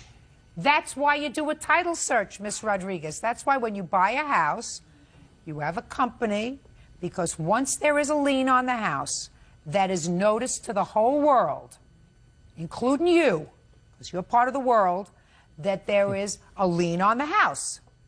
And if you chose to cut corners and not do that, he's not responsible. That's your problem. But I wasn't cutting corners. I was doing him a favor, No, you weren't doing him a favor. Don't tell me you were doing him a favor. I would complain if I were you, because what's happened now is you got a house, you got it for $2,800 less than what your brother paid for it. Minus 2 years that I lived there. And he paid the mortgage for at least part of the 2 years before they were going to foreclose it. So he paid down part of the mortgage. So you're ahead of the game, Miss Rodriguez. Hey, listen to me. No, she didn't help me. Shh. Yes, ma'am. Listen to me. You're ahead of the game. I don't know why you're complaining and why you would take your brother to court. I didn't want to take him to court. I gave him several phone calls. I called him before I even submitted the papers to the court. My mom is in between. He knows that she's upstairs. She couldn't even come with me. That's just for the true. fact that she's heartbroken. She's not. She shouldn't be heartbroken. She is here with me. Listen to me. She shouldn't be heartbroken. You should pay the $2,100 that is outstanding on this loan that he had to cover some of his closing costs and refinance your house, because the mortgage rates are much less now than they were before, which is why you're refinancing your house. Listen to me. Which is much less. So you're going to be paying much less. You have a house. Your mother lives in the house with you? Yeah, she's about to move out. Good. Ms. Rodriguez, stop complaining. Thanks. Pay the money. That's it. No. Goodbye. Ooh. All right. Now, this is case number 60 on the calendar in the matter of Smooth versus Mora. Parties have been sworn in, Judge. You may be seated, sir. Have a seat. Mr. Smooth, Miss ma'am. Moore is your former girlfriend. You had a big fight. You threw each other's property in the mud, and then you claim she hit you in the face and assaulted you, and you're Yes, suing ma'am. her for that assault. Yeah, for the punitive damages. And Yeah. punitive damages. Yeah. Going to get to that in a minute. Yes, ma'am. How long was she your girlfriend? Around 8 months. And when did she stop being your girlfriend? January 26th. Is that the date of this incident? Yes, ma'am. Well, So- we were never actually together, but we were dating. What does that mean? It means that we hadn't committed to one another as far as, are you going to be my girlfriend? Yes. Are you going to be my boyfriend? Yes. We didn't do any of that. We were just dating, going out, spending time with each other. You weren't intimate or anything. Yes, we were. But It was a lot deeper than that. He's downplaying it a little bit. Well, for you, maybe. Not for him. Listen. Okay. I just trying to get the vernacular of what's au courant. Yeah. You know, yes, ma'am. you were just dating, no commitment. But that doesn't mean that you're not intimate, because that's like just going out for a pizza. No. No, ma'am. All right. What was this argument about on the 26th of January? Well, the morning of the argument, she had took my cell phone and went through the numbers and started contacting people on my cell phone. The mornings, does that mean you spent the night together? Yes, Where? at my house. She slept over at your house, and I assume she occupied the same room. Yes, ma'am. So while you were showering or something, she grabs your cell phone Yes, ma'am. and started going through the numbers. Yes. Sounds right to me. And what'd she find? She came across the numbers of some friends of mine, and she... Female friends? Yes, ma'am. Mm-hmm. And she contacted them. And I guess when she spoke to them, she didn't hear what she wanted to hear, so she got angry at me. Why is it that I don't have a whole bunch of sympathy for him so far? I'm with you. You don't have sympathy from Bert either. Then that, you know what that means? That means so far you're in trouble. Okay. But continue. Maybe you'll get there. Well, You look like a nice enough young man. Yes, I am. I'm sure you are. After that, she took my cell phone and she refused to give it back to me. So she went outside to warm up her truck because she was going to leave. And at that time, I went outside to talk to her about getting my cell phone back, and she wouldn't give it to me. So I reached in her truck and I took the keys out the ignition. And I have a daughter, so I need to go pick my daughter up from the babysitter, so I left with the keys of her truck with me to go pick up my daughter. When I returned home, I had about 3 outfits that she bought me in the mud in front of my house, and she was gone. Miss Moore, did you take his clothes and throw them in the mud? Yes, ma'am, but they were all clothes that I purchased for him. Listen to me, Miss Moore, that doesn't make any difference. You made him a gift, bought him clothes, he had a little fit, you took his clothes and you threw them in the mud. So what did you do? So when I returned home and she's gone, I proceeded to take her truck that I had the keys to and move it around to the back of the house. So when she came back, she couldn't see her truck. She wanted to know what had happened to it. And I said, when you give me my phone, I will give you your truck. My brother arranged a swap of the keys and the phone, and she would leave the property. Got the keys, showed her where the truck was. She walked around the back to get her truck, and I went in the house and got her purse. And on the way outside, I slung her purse in the mud. And what did she do when you threw her purse in the mud? She attacked me. How did she attack you? She attacked me with arms flaring and no control. Do you have any photographs of your Yes, injuries? ma'am. I'd like to see them, please.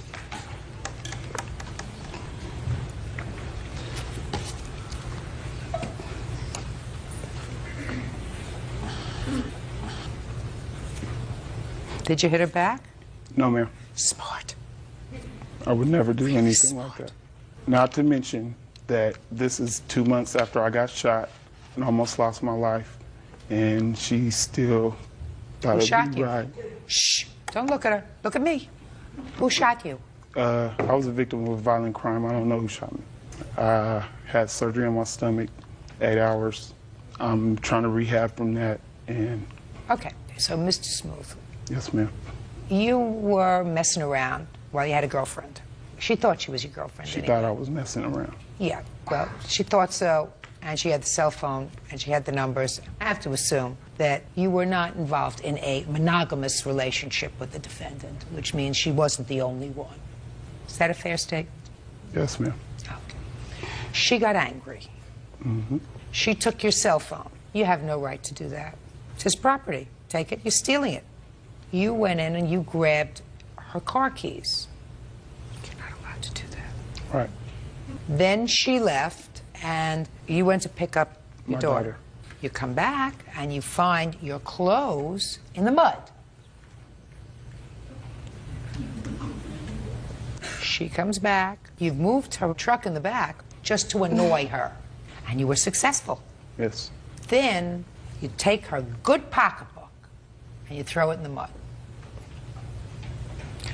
However, madam, that does not give you license to pick up your hands and to strike him and to scratch his face and to act like an alley cat. Do we understand each other? Yes, ma'am. You are one lucky girl that he didn't have you arrested. Why didn't you have her arrested? Because I do not dislike Siobhan. Outrageous behavior. Judge Judy continues in a moment. You were a little morally wrong, then you were a little morally wrong, then you were a little morally wrong, then you were a little morally wrong, then you got physical. And later today... Are we finished now? No, I'm not. Are you finished? Well, not really. Are we finished now? Okay, yeah, I'm finished from that point on. Mark that down. He's finished. So noted. Real cases, real people. Judge Judy. Justin Smooth says ex-girlfriend Siobhan Moore scratched his face during an argument. Oh, you had some scratches and they were treated. You didn't go to the hospital or a doctor, did you? No, ma'am. I didn't think so. All right, so you were a little morally wrong, then you were a little morally wrong, then you were a little morally wrong, then you were a little morally wrong, then you got physical. Right? Unacceptable behavior. Right. You had no physical injury other than a few scratches on your face. Judgment for the plaintiff in the amount of $1,000. That's all. Step out. Parties are excused. You may step out. He wasn't telling the whole story, but oh well. The proof is in the pudding. I had all the paperwork, the pictures, and I mean, those don't lie. There wasn't a commitment of us being boyfriend and girlfriend, but monogamy was supposed to be practiced in our friendship. I feel that we had a lot of good times together, and it was good while it lasted. We're friends, kinda. And now the next case. All parties in the matter of Phillips versus Graham, step forward, please. 26-year-old bus driver Latasha Phillips is suing neighbor, medical transport driver Keith Graham for the cost to fix her car. Keith is countersuing also for car repair costs. Miss Phillips, you and the defendant are neighbors, is that right? Yes. And it is your claim that your car was hit by the defendant's car, which was being driven by a friend of his. This friend? Yes. Correct. And you want the defendant to pay for it because he said he would. Is that right? Yes. No. Mr. Graham says when he heard about the accident, he thought perhaps his friend was at fault, and he agreed to give you some money, which you took. Correct. And you signed a release. I didn't sign anything. So let's see if we can make this as brief as possible. If you signed a release, Miss Phillips... I didn't sign anything. If you signed a release, this case is over from your perspective. Okay. Mr. Graham has a counterclaim because he said, well, he subsequently found out that it wasn't his friend's fault, but he thinks it was your fault, and he wants you to pay for the damage to his car. Yes. Let me see the release that you say she signed. Okay.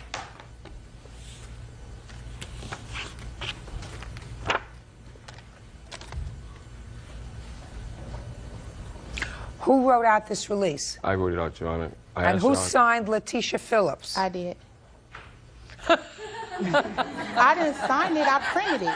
I didn't close it by signing the bottom of it. I printed my name where it said I received $200, but I never signed anything at the bottom. So between the time that he gave me the $200 and now, he could have altered it and wrote anything.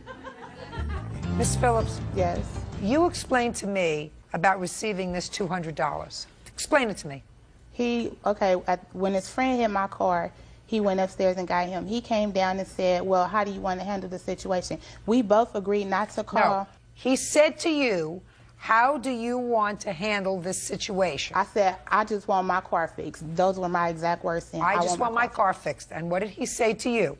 Well, he didn't want to call his insurance company because he didn't want to go through his insurance company. So he said, well, with $200, start your payments for the car to get your car fixed. That's not true. No, he wouldn't say that. Miss Phillips, don't play with me. I'm not playing with you. Yeah, no, he wouldn't say with this start getting your car fixed. But if you read the note, it says a down payment. Oh. No, it says payment. Not down payment. It says payment. Let me see pictures of your car, the damage to your car.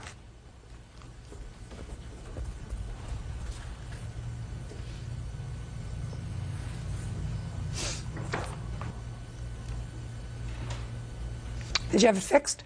No. What'd you do with the $200? I still have it. Good. I offered to give him the money back when I got an estimate of my car. He didn't want to do nothing. Why did you take the $200 from him? To take my car to the shop. Right. And then you found that it was going to be more. Yeah. So you should have thought first before you signed this paper. Right? Right. So that was foolish of you. You thought you could have it fixed for $200. It's not a terrible, I mean, the car's clearly drivable. It just has a dent in it. $3,130 is what you're suing him for. Because when I get my car fixed, it's going to be in the shop for like 13 days. Why didn't you report it to your insurance? Because why should I have to pay my deductible when it wasn't my fault? What's your deductible? $500. It's better than $3,000. Right? Right. Good. Signed a piece of paper, Miss Phillips. That's it. Now, you want to explain to me why, sir, you paid her the $200? Okay, Your Honor, at the time my mother was sick in another state, and I trying to get out of town. When I saw the accident, I wanted it to just be over with. I came to her and asked her, how did you want to handle this? How much you think it'll take care to get your car right? She told me about $200 or $300. So I said I had $200. Will you accept that? But when you sign this, for all I'm concerned, it's over with. And she agreed to it. I just told her it's over with. So what are you here for? The countersue, 2 days later, my neighbor happened to see the accident. And she said, I saw the girl looking behind her, wasn't paying attention to what she was doing when she ran into my car. Let me see the damage to your car. Okay, here are the pictures. There you go. I hit his car because he pulled out without looking. She was looking in the back seat, Your Honor.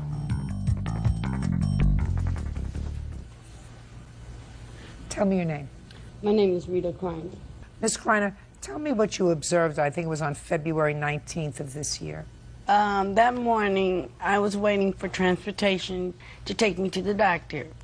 As I'm looking, she came just like this, and I saw Woody was parked right in front of my step. Go ahead, continue. Anyway, as he started the car up, and I got out of the window, and I started looking at the news, I got back in the window again to look for the driver again, and that's when I seen her coming, and bam! And I called him later on. Thank you. Mr. Graham, when Woody came upstairs, he spoke to you, is that right? Right. Woody told you it was his fault? No, he did not. Well, if Woody didn't tell you it was his fault, then why would you give her $200? Like I said, my mother was sick back east. I'm trying to get out of town. I don't want to be bothered with none of this right now. I'm already upset that now I got to deal with an accident and stuff. My idea at the time was to resolve this right now. So then why are you here on a counterclaim, sir? Because she hit the car when I found out that she was doing something else when she hit my car. Just a second. Okay. You just said to me you didn't care whose fault it was. No. You just wanted the whole thing to go away because you had other things on your mind. That's why you gave her the $200, right? Yeah, exactly. So then why are you here today? Well, she was suing me for $3,000. So I figured, you know, she hit my car once I found out she actually wasn't paying attention. My car's still total. Where's your insurance? Well, I could use my insurance, but I'm thinking the same way she's thinking. Well, I'd use mine if she hit my car. Good. Both use your insurance. Goodbye. Okay. Parties are excused. Thank you, Bert. Now, this is case number 57 on the calendar in the matter of Jones versus Freeze. Parties have been sworn in, Judge. You may be seated. Sir, have a seat, please. Mr. Jones, the defendant is your former girlfriend. You were living together for a brief period of time. How long were you actually together? 8 months. You had some problems. The relationship was not going well. You were living together as sort of friends. That's what? I'm not finished. And then she got mad at something and you went out of town. She called and said, you better get yourself over here because they're changing the locks on the door and you better come over and get your stuff. And by the time you got to the apartment, the locks were changed and your stuff was gone. So you're suing her for your stuff. Correct. See how simple and fast I made that? Ms. Freeze says she got fed up. You were intimidating, you were overbearing, you were all those nasty things. She waited until you went out of town on the 1st of March. Yes. And she escaped you by moving into another apartment in the same complex. And she has none of your stuff.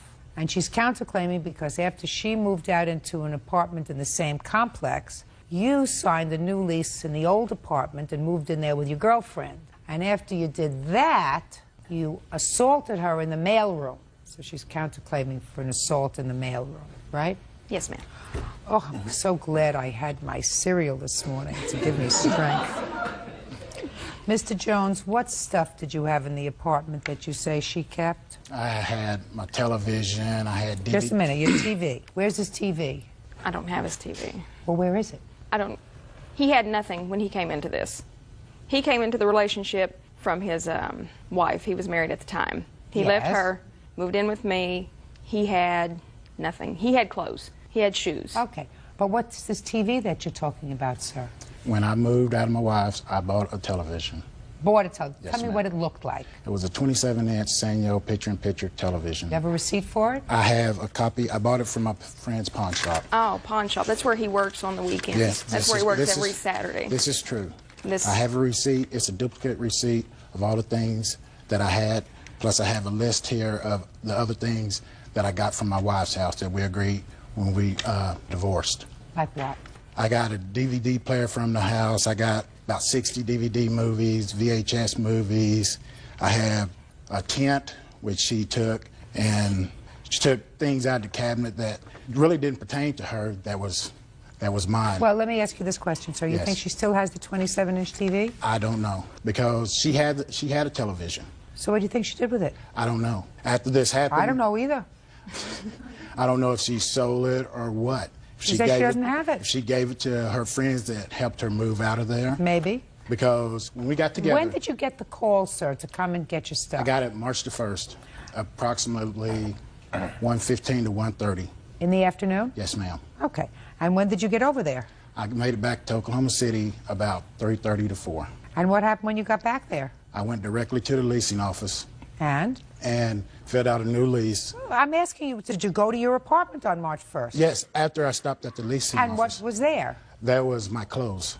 Clothes? Some of my clothes. That's what you brought into the relationship. She had took some of my other clothes. But I had some clothes left hanging up in the closet. And other than that, there was nothing there? Correct. Okay. Ms. Freeze? Yes, ma'am. He lived there for 8 months. Yes, ma'am. He didn't live there with just his clothes. There were other things that he had there, even if they were little knickknacks, because he was in a marriage and he took some things from the marital home.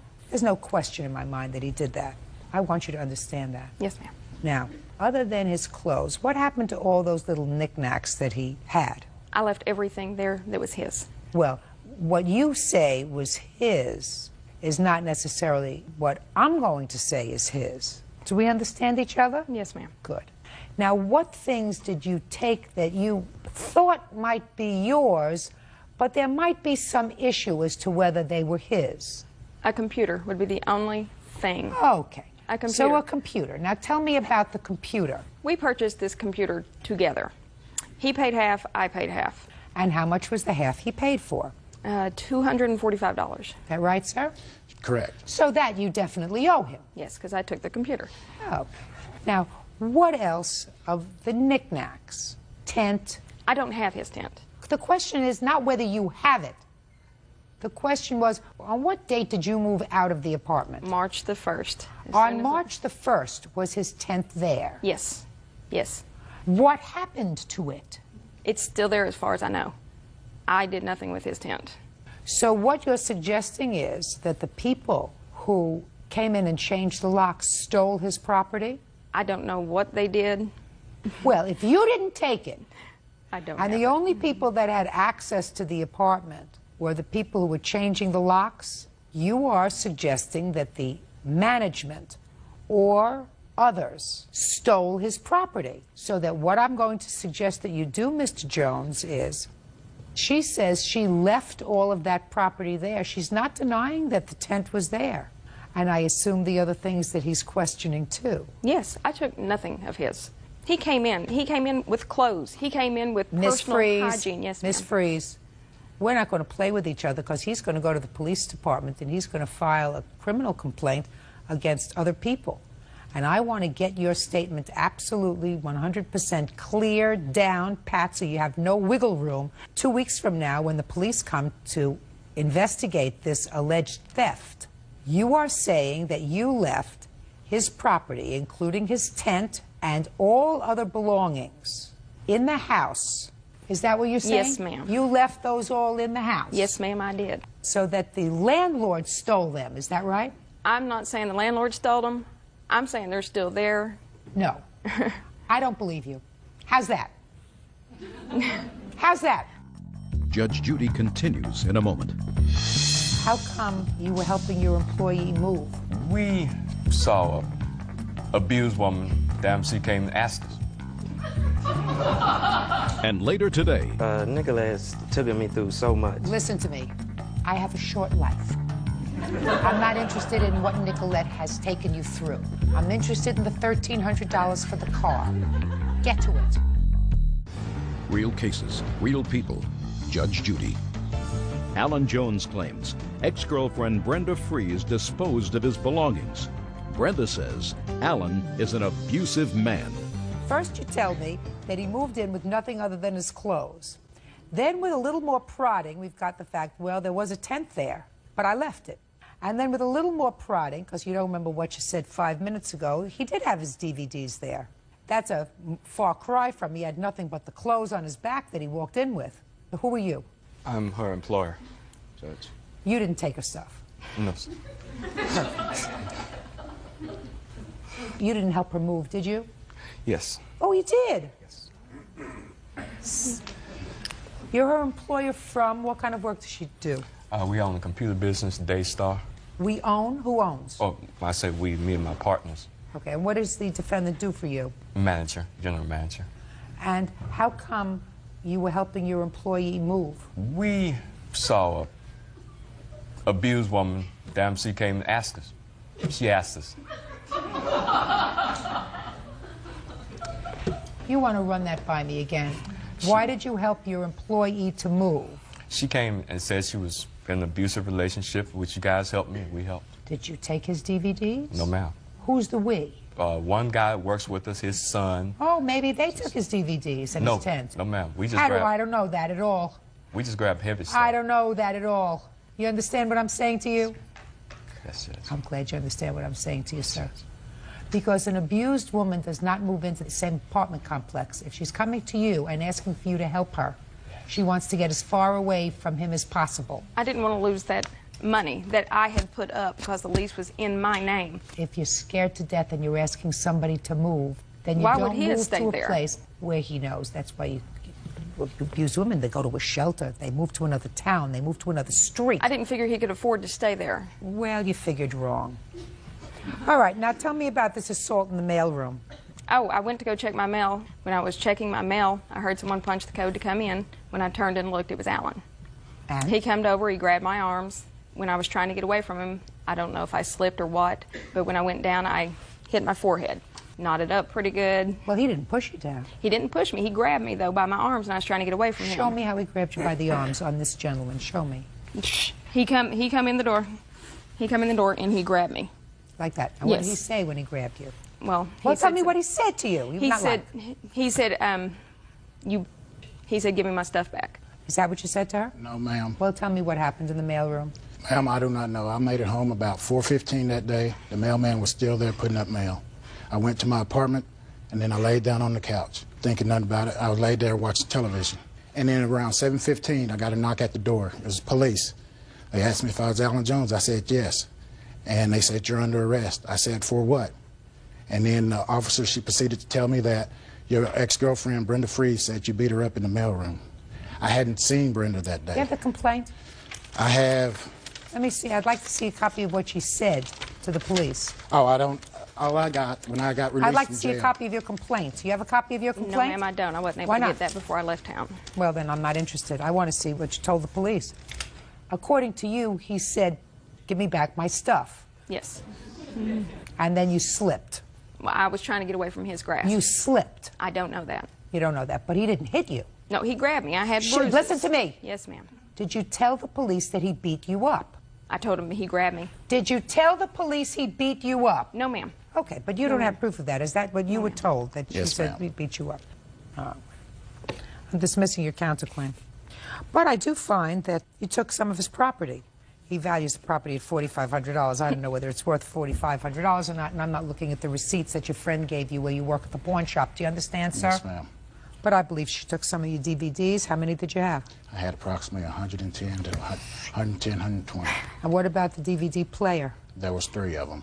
What did you do with 3 DVD players? Well, I got 2 from work, and then I got 1 from my house, from my ex-wife's. Well, how many TVs were in the house? There was 2. And what was a spare? 1 was actually on the brink, yes. Tell me about this tent that you had that she acknowledges was there. It was a 2-room tent. Where'd you get it from? I bought it from Walmart. How much did you pay for it? It was on clearance. It was like $49, but it was priced at $90. I don't pay you for the value Right. of it, sir. I pay, if I'm What going I to pay you anything, Okay. it's what you paid for it. And when did you buy it? When did I buy it? Why do you keep repeating I didn't hear you. Well, you did hear me. When I bought it in 2000, year 2000. You know, you two fibbers really deserve each other. But He's got a new girlfriend now. what? He moved his girlfriend in the day I moved out. Well, that's a So, good thing. That is You a know, good thing. Good for that's her. That's a good thing. Anyway, judgment for the plaintiff in the amount of $1,000. I think that probably all your property is worth that, not the $4,500 that you claim. That's all. Your counterclaim is dismissed. Parties are excused. You may step out. I didn't get what I wanted, but justice is served. He abused me through the whole relationship, and he didn't have what he said. She's psycho. She's a crook. I told him I wanted to leave, but he told me he didn't want me to because he couldn't afford to stay there by himself. She's fruitier than a Fruit Loop. And now the next case. All parties in the matter of Rogers versus Munyon, step forward, please. 19-year-old student Brittany Rogers is suing her former roommate, 21-year-old student Rachel Munyon, for unpaid rent, household costs, and damages to the apartment. Brittany says during a drunken episode, Rachel fell through their screen door. Ms. Rogers, you and the defendant were roommates. You claim she owes you for first month's rent on the apartment, which she never paid. She owes you her half of some household items that you purchased when you moved into the apartment, and that she caused some damage to the apartment in a temper tantrum, and you want her to pay for that too because you had that deducted from security. That's correct. Miss Munyon says she was totally paid up in her rent. She doesn't owe you a dime. You used a stolen credit card to pay for the household items, and that she never caused any damage to the apartment. Yes. Okay. When did you move in together? We moved in halfway through June of 2003, and I paid the first months of the rent. It was a partial month of $777. Okay, first month's rent, $777. So? I paid $277 of that, and she paid $500 of that. How did you pay the $277? We wanted to get an apartment together, and her parents wouldn't sign, so my dad signed the lease so we could move in. And my dad told her that if he signed the lease, that she would pay the $500 and that I would pay the rest of the $277. Don't speak. That I would pay the rest of the $277. So your father, I'm speaking.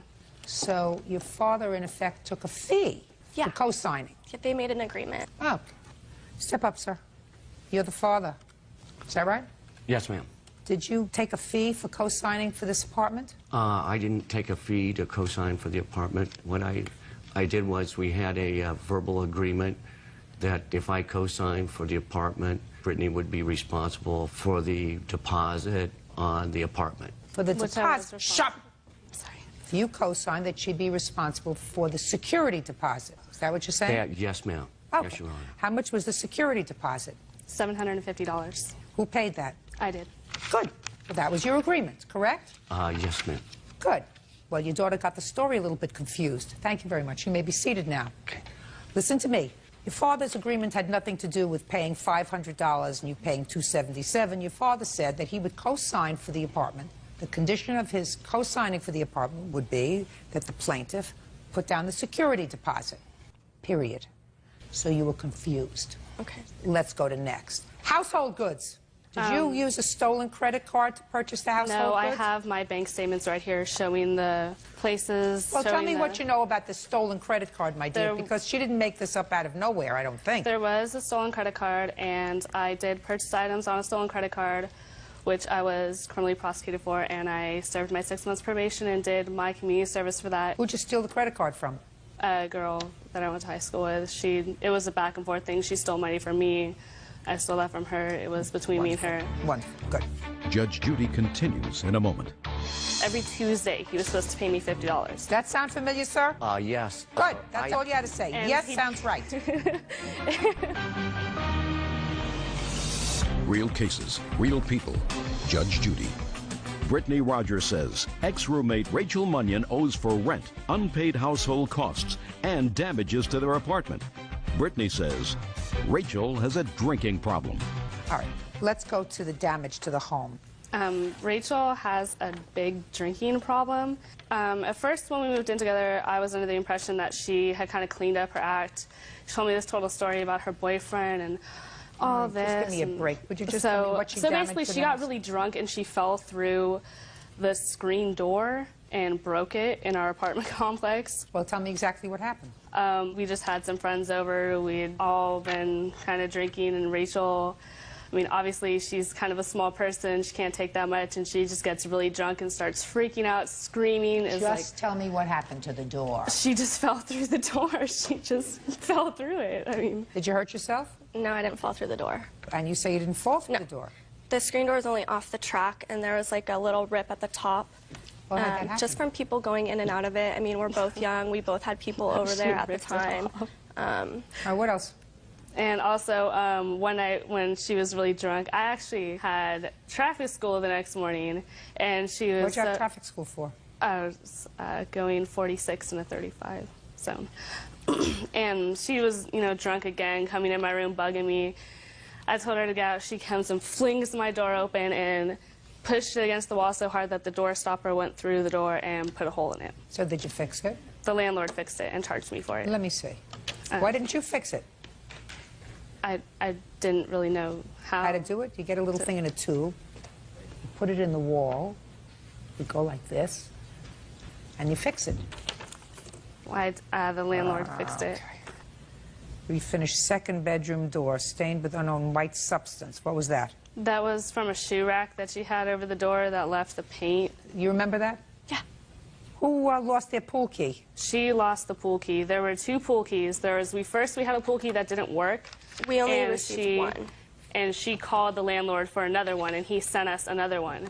And he wanted me to return both of them at the end, but she did something with the first one. You have a pool key? You don't know where it is? No. Okay. As far as the items that you purchased for the house, and you say that she owes you for half, I'm not going to be able to distinguish what you purchased with a stolen credit card. It was not with a stolen credit card. It's with this right here. Sure, let me take a look at it. They're all highlighted for you. We went together, and she agreed with me together that as soon as we got the computer in the house, that she was going to type up an agreement. And, oh, Brittany, I promise I'm going to get a job. No, she just got drunk and went out and... I had a job the whole time I lived at She did not have a job at all when she was there. I had a job She stayed at home time. and watched TV, and that's why her father put the cable in his name, because I was working 2 jobs and going to school, and I didn't have time to watch cable. I And had she a just job wanted to the sit whole at home time that we and watch lived there. TV all day and do nothing.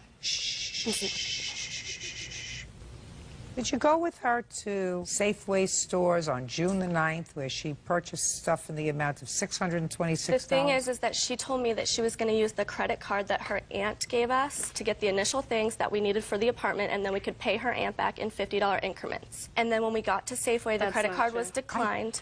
And the reason it was declined is because the card that Brittany stole was like a Discover or something that Safeway didn't accept. And I told Brittany, you know I don't have the money right now because I just moved down here, I just got a job, so I would prefer if we go to another store where they do take Discover, American Express, or whatever it was. And she said, no, Rachel, don't worry about it. And I was like, okay. So my dad would bring me over food, and I would just eat the food that my dad brought. Oh, no. Listen to me. Listen to what you just said. Judge Judy continues in a moment.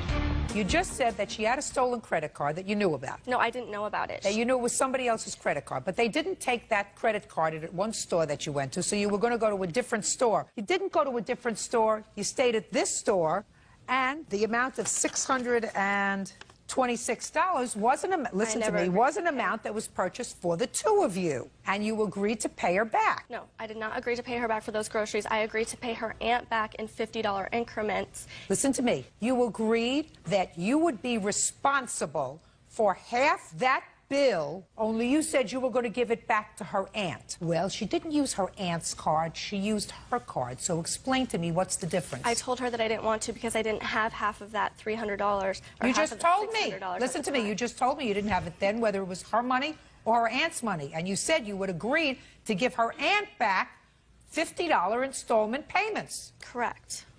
But Brittany wanted the $300 up front. No, I let her pay me increments. I actually arranged it with her father, and her father said that, oh, you know, Brittany, don't worry. You know, I know Rachel, and, you know, if she doesn't take care of stuff, I will. He paid me one $50 money order. Does that sound familiar, sir? Yes. Good. That's all. That's all you had to say. And yes, sounds right. And then the next week, Billy, where's my money? Oh, I don't have the money this week. Okay, that's fine. Call him next week. Billy, where's my money? Oh, I don't have the money this next week. So. I gotcha. You're right. 773, judgment for the plaintiff. That's all. Step out. Parties are excused. Yes, case number 161 on the calendar in the matter of Barton versus Chandler. Thank you, Bird. You're quite welcome, Judge. Parties have been sworn in, Your Honor. You may be seated. Gentlemen, have seats, please. Ms. Barton, you were selling a car. Yes. The defendant came to look at the car, and she came with a friend, and you allowed her to take the car out for test drive. Mm-hmm. She had an accident with the car, and you want her to pay for your out-of-pocket expense. Yes. Ms. Chandler says that your insurance company should have taken care of it, so she doesn't know why she's here. Is that right? Yes, ma'am. Okay.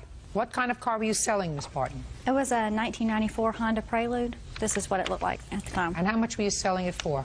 At the time when she had talked to my husband about buying the car, I think they had agreed on $6,500. What date did she come over to take a look at it? On August 8th. And who did she come with? With both of the 2 boys that are there. With these 2 young men? And a little girl. Whose little girl? Mine. How old is your daughter? She's 5 now. Did they all take the car out for a test run? No, just her and the first one there. What's your name? Jesse. Jesse what? Kerbo. What time did they take the car out? It was in the evening, probably around 5 or 6 o'clock. Did you ask her if she had a driver's license? I asked, and she said she had a driver's license. She said she worked actually at a car dealership moving their cars around. And I actually asked her to leave the car that she came in and one of the people with me. I was actually more worried about maybe them just taking the car. Okay, so she left the car that they came in, and she left this young man and his 5-year-old as hostage. Right? Okay. And they came back how much later? They did not come back. What happened? After about a half hour, when I was very worried, he finally managed to get a hold of him on their cell phone, and they said that they had run the car into a ditch. So I borrowed my sister's car and went looking for them. And when I found them, actually they had run off the road probably 50 feet, and the car was about 3 feet off the ground, stuck between 2 trees. And it was completely totaled. Did you report it to your insurance company? Yes, and I actually have a police report and pictures. Okay, there's no question that she totaled the car. Is that right, Miss Chandler? There's no question that you totaled the car. Okay, now you can tell me what happened with your insurance company. Okay, the first thing we did was we filed it with her insurance. And her insurance said that in our state, insurance follows the car. Well, our insurance company was going to pay us for the car and then file for subrogation and get the money back from her or her insurance. Correct. But after several months of dealing with the insurance company and after they had already paid for the car, they found out that also, again, with the Georgia law, because she had permission to drive the car, our insurance company could not get money back from her and we had to do it ourselves. Right. And our premiums have gone up and the wreck is on our record. We can't even get written with another insurance policy. Right. Your insurance company's absolutely right. So why are we here? I just don't feel that it's right that she could take my car and in a reckless manner destroy it and just walk away from it and say, I don't disagree. Sorry about that. I don't disagree with you. Ms. Barton, first let me hear from Ms. Chandler. What happened when you took the car for a test drive? Tell me about this ghost car that made you have an accident. A van's a pretty big ghost car. It was a big white van. Yes. And it was coming around the corner too fast, and he was in my lane because he couldn't make it. He couldn't make the turn. And I went to the side of the road. The road was uneven. It caught the tire, spun me in the other lane, which was the failure to remain in lane. And then I oversteered and it went into the woods. Nobody noticed any skid marks or anything else of another car. They didn't stop. They kept going. They just came around the corner and just kept going. How old are you? 20 years old. You ever been in an accident before? No, ma'am. Ms. Barton, let me tell you what your problem is. You did give her permission to drive the car. You do not have any hard evidence that she was driving in a reckless manner. What? The pictures will show that. The pictures. I'll take a look at what pictures and the you police have. report says that she was on the wrong side of the road. That may be. The police weren't there. These are the pictures of what the damage to the car. The police weren't there, Miss Barton. And the police took the report. Your car is totaled. I gather your car is totaled. I see your car is totaled. What does that have to do with anything? Okay. They totaled your car. Yes, and she didn't apparently even hit the brakes. She just went off the road 50 feet and never Ms. even Barton, stopped. Ms. Barton, do you think that she intentionally, with her and a passenger, almost killed herself? No, you I think don't she think- intentionally did that? I don't think she did it intentionally, no. But she was Good. driving too fast. She was She speeding. may have been driving too fast. I didn't receive a And if speeding you, ticket. listen to me. It says And too if- fast for Ms. conditions. Barton, you have to listen to me, madam. And if she were driving too fast, and instead of just totaling your car, if she hit another car and killed somebody, you know who would be liable? You. When you give a stranger permission to drive your car, you assume the risk of how that stranger is going to operate your vehicle. And you had a choice, Miss Barton. I'm not excusing the fact that she may have been going too fast, that she may have been in another lane, that she may have negligently driven this car. I don't believe she recklessly drove it because she doesn't look like a nut and she doesn't look like she was trying to kill herself. Judge Judy continues in a moment. And later today, You still do that kind of work? Yes, I do. It's a terrible idea. It pays well. The whole business smells. real cases, real people. Judge Judy. Rachel Barton says 20-year-old Stephanie Chandler totaled her Honda Prelude during a test drive. Rachel is alleging that Stephanie drove the car recklessly. Okay, so the only out-of-pocket expense that you have now are the raised premiums, which is really what you're suing for. And the deductible. What was the deductible? $500. Well, that's a different story. That, I believe, Miss Chandler is responsible for. Your Honor. What? I have the Kelly Blue Book value, and I have the amount that the Bartons received, and they received over $1,500 over the Kelly Blue Book value for their vehicle. Let me see. Otherwise, you would be responsible for the $500 deductible. Wouldn't you say that that was fair? We offered it in the beginning. And then refused did. to pay when I called her and told her that our insurance was not going to cover that. You received $7,097.55? Yes. Well, you just told me that you were going to sell the car for $6,500. So you got $600 more than that. Yes. Ms. Barton, you have to accept responsibility that when you turn a car over to a stranger, you are placing yourself and your bank accounts and your property at risk. If she's in an accident, you are responsible, and your insurance company paid you because they knew you were responsible, and her insurance company didn't pay because she had permission to drive your car.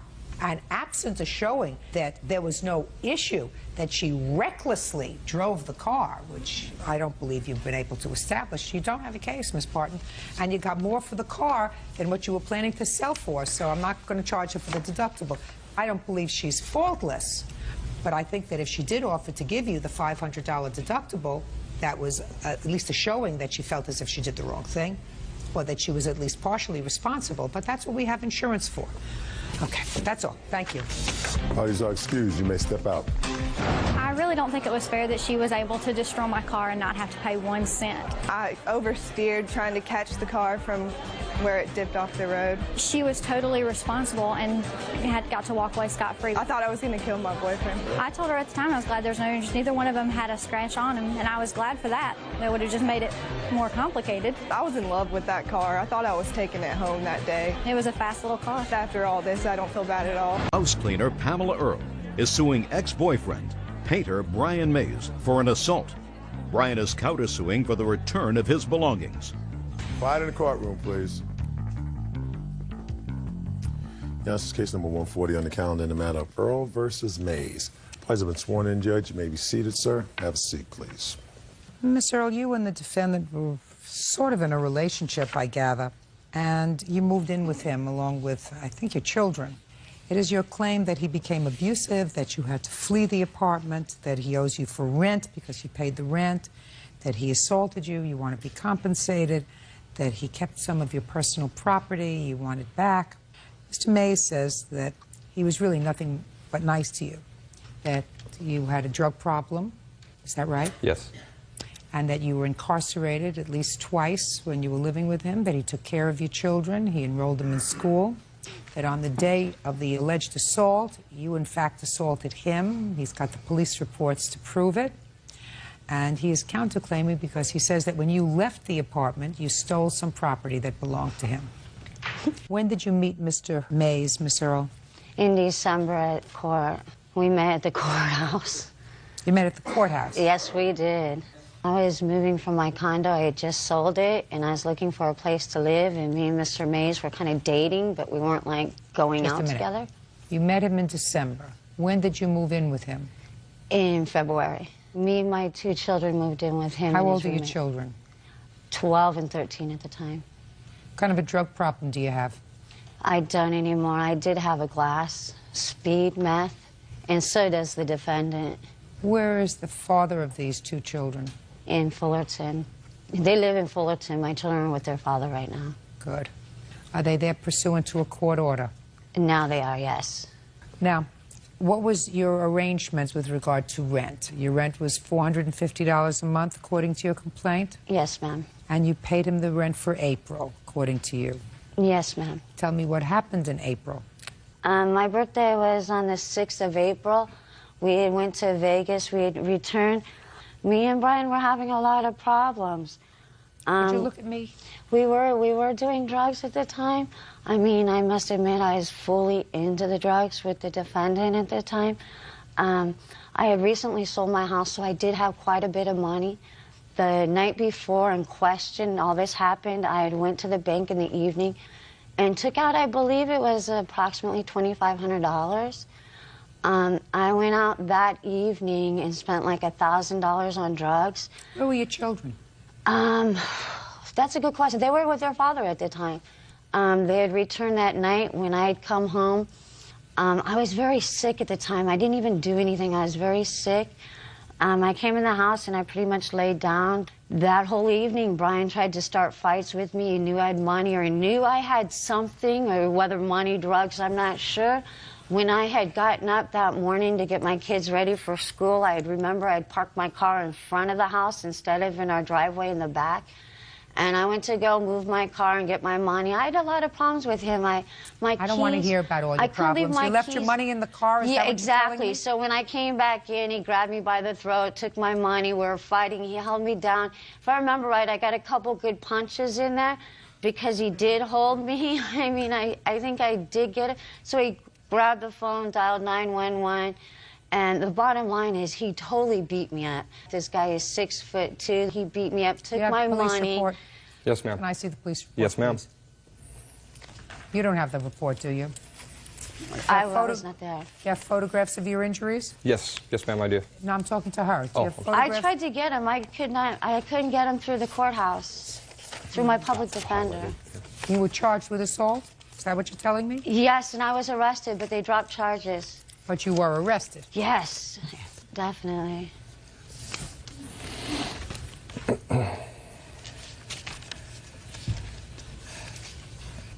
Well, this is a copy of an incident that happened on April 23rd. It must be some of the other paperwork that you have there. Yeah, well, this has to do with Miss Earl assaulting a police officer on April 23rd after she attempted to get her children out of school.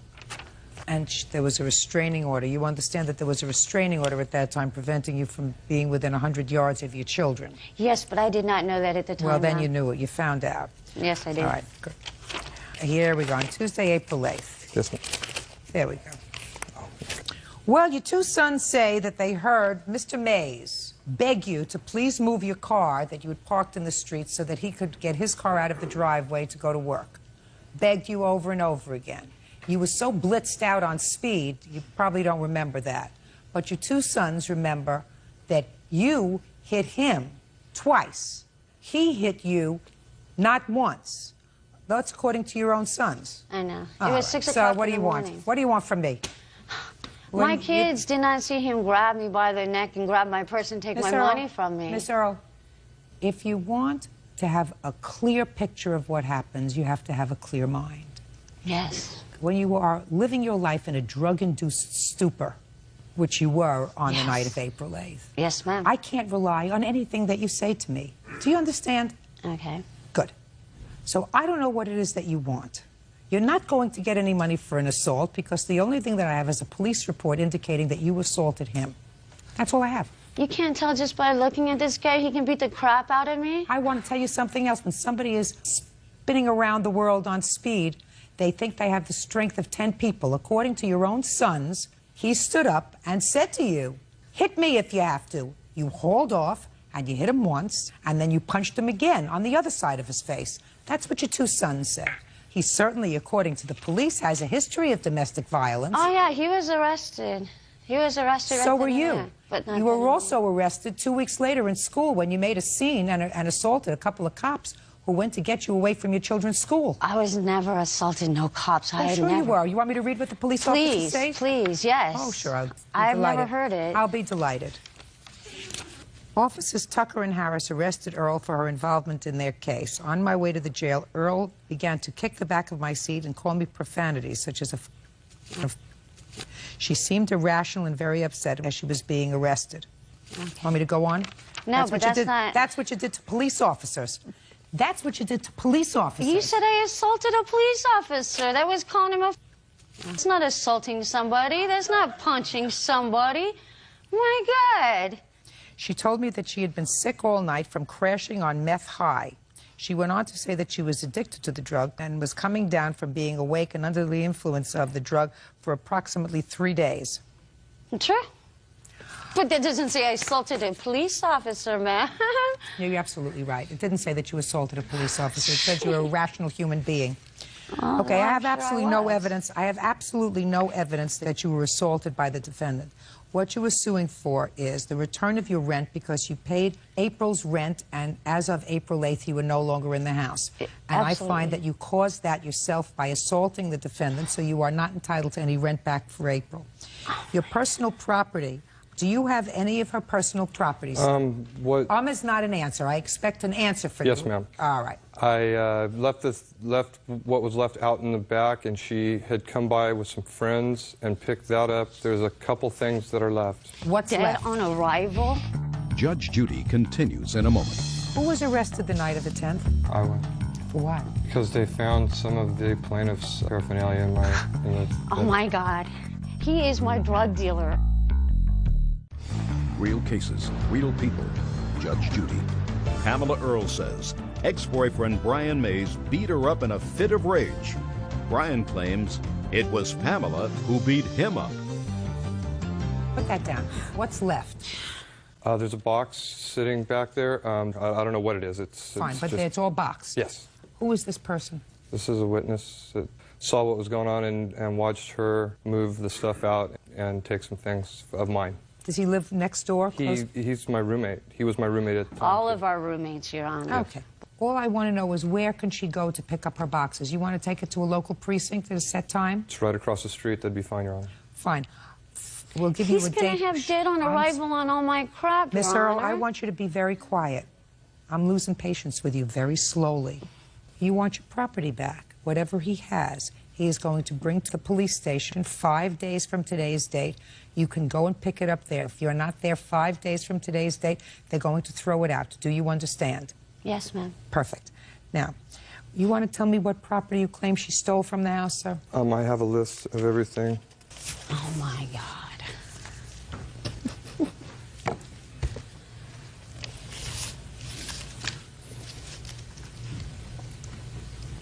What's a family lanyard?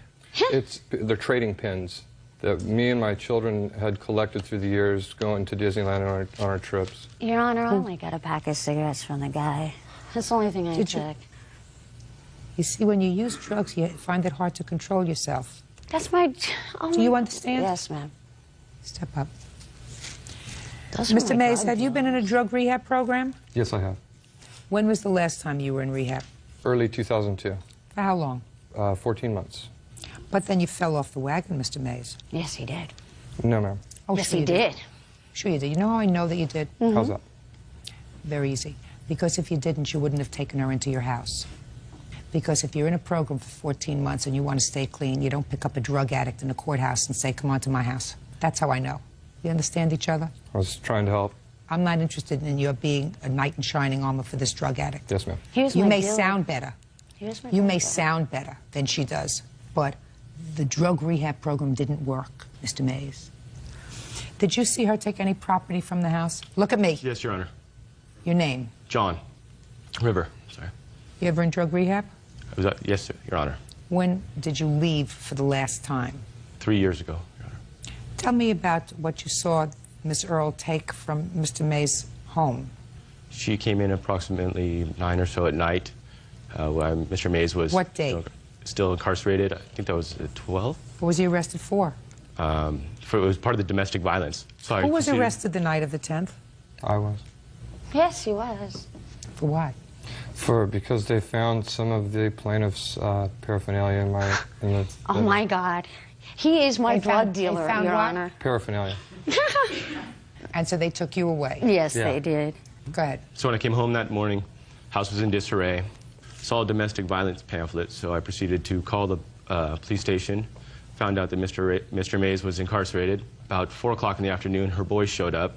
I allowed them to take their property, their bikes, their father. About 9 o'clock at night, she showed up, and I let her take what I thought was hers. There was a brown folder that I believe had stamps in it. The Disney pins that were around the necklace, I did see those. You did? Yes. Where did you see those? They were hanging in the kid's room. Did you have children living with you?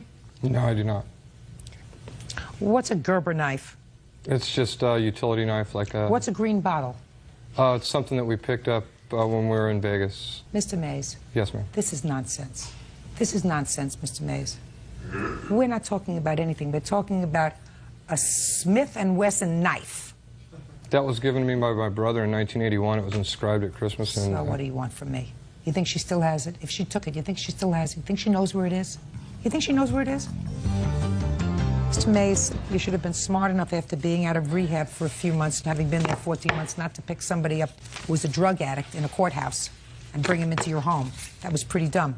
You're lucky that all she took were a couple of pairs of sunglasses and a couple of kitchen knives. That's all. Your counterclaim is dismissed. As far as your claim is concerned, Miss Earl, Yes, I have absolutely no proof that he assaulted you. I have absolutely no proof that he owes you any rent. You chose to leave that day. You fled. You were high on drugs. You acknowledged that you took out $2,500 from the bank to go out and buy $1,000 worth of drugs, leaving your children home unsupervised because, according to you, they came home at some point that evening and you were dead to the world. I have absolutely no sympathy for you.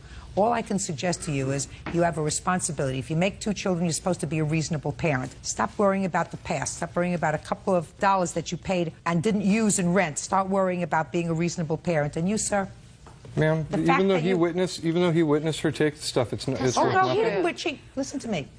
He said he saw her take a folder that he assumed had stamps in it. That's what he said. He said he saw her take a lanyard that was in the boys' room. That was my kids' room, too, when they came over and stayed there. He said they were in the boys' room, is what he said. Yes. My kids, when they come to visit me, they stay in that room. No, that was the room I rented, ma'am. Listen to me. That's what he said. You didn't say anything about a Smith & Wesson knife, did you? No. Good. All right. Goodbye. Parties are excused. You may step out. They're both drug dealers, both of them. I never dealt no drugs to her. I never sold her any dope. Trust me, if he says I beat the shit out of him, he's a wimp. Dude's a wimp. She needs help. Yeah.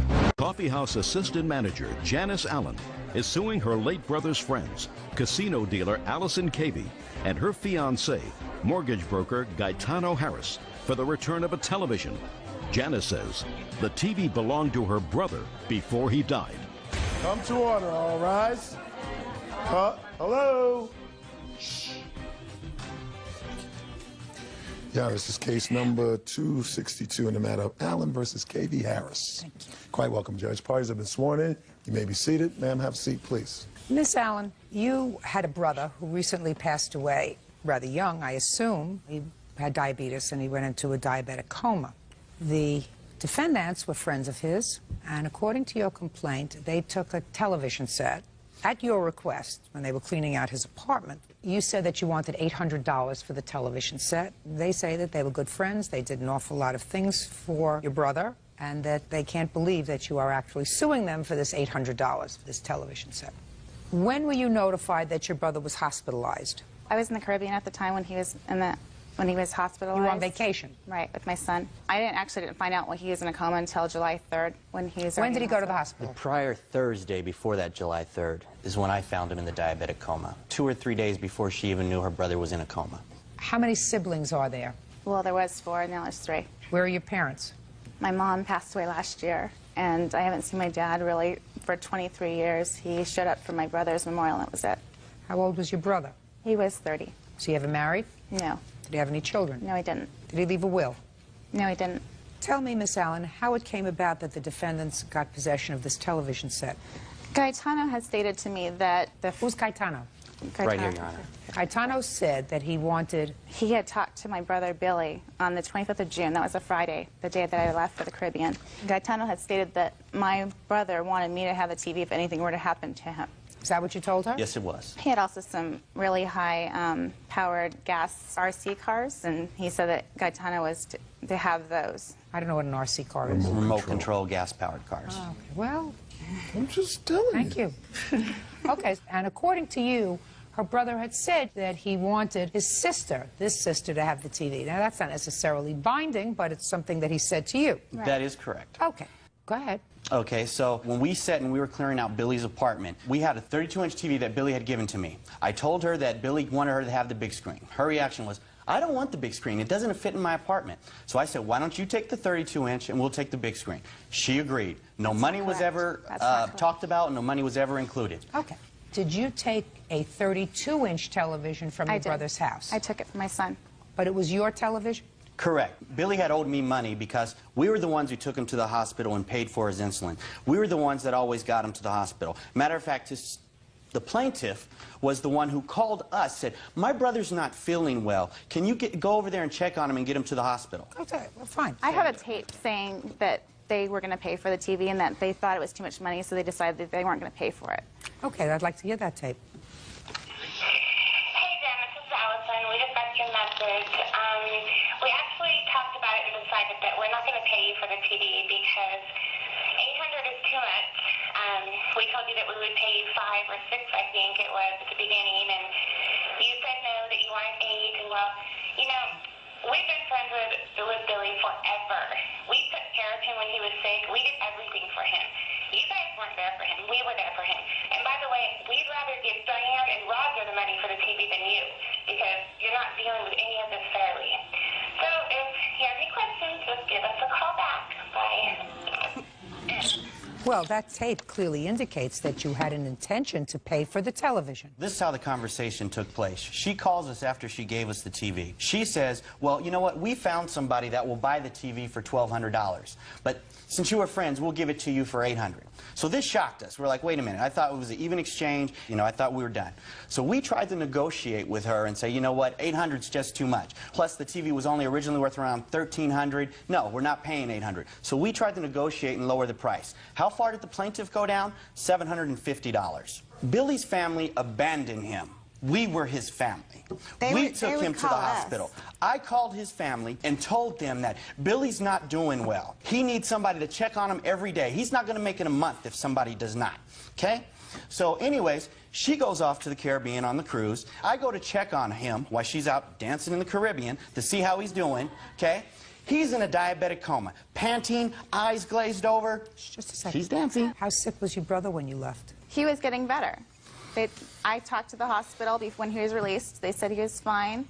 They sent him home with my other brother. My other brother took him home, and he was doing better. I talked to him that Friday. Who's this? This is my sister.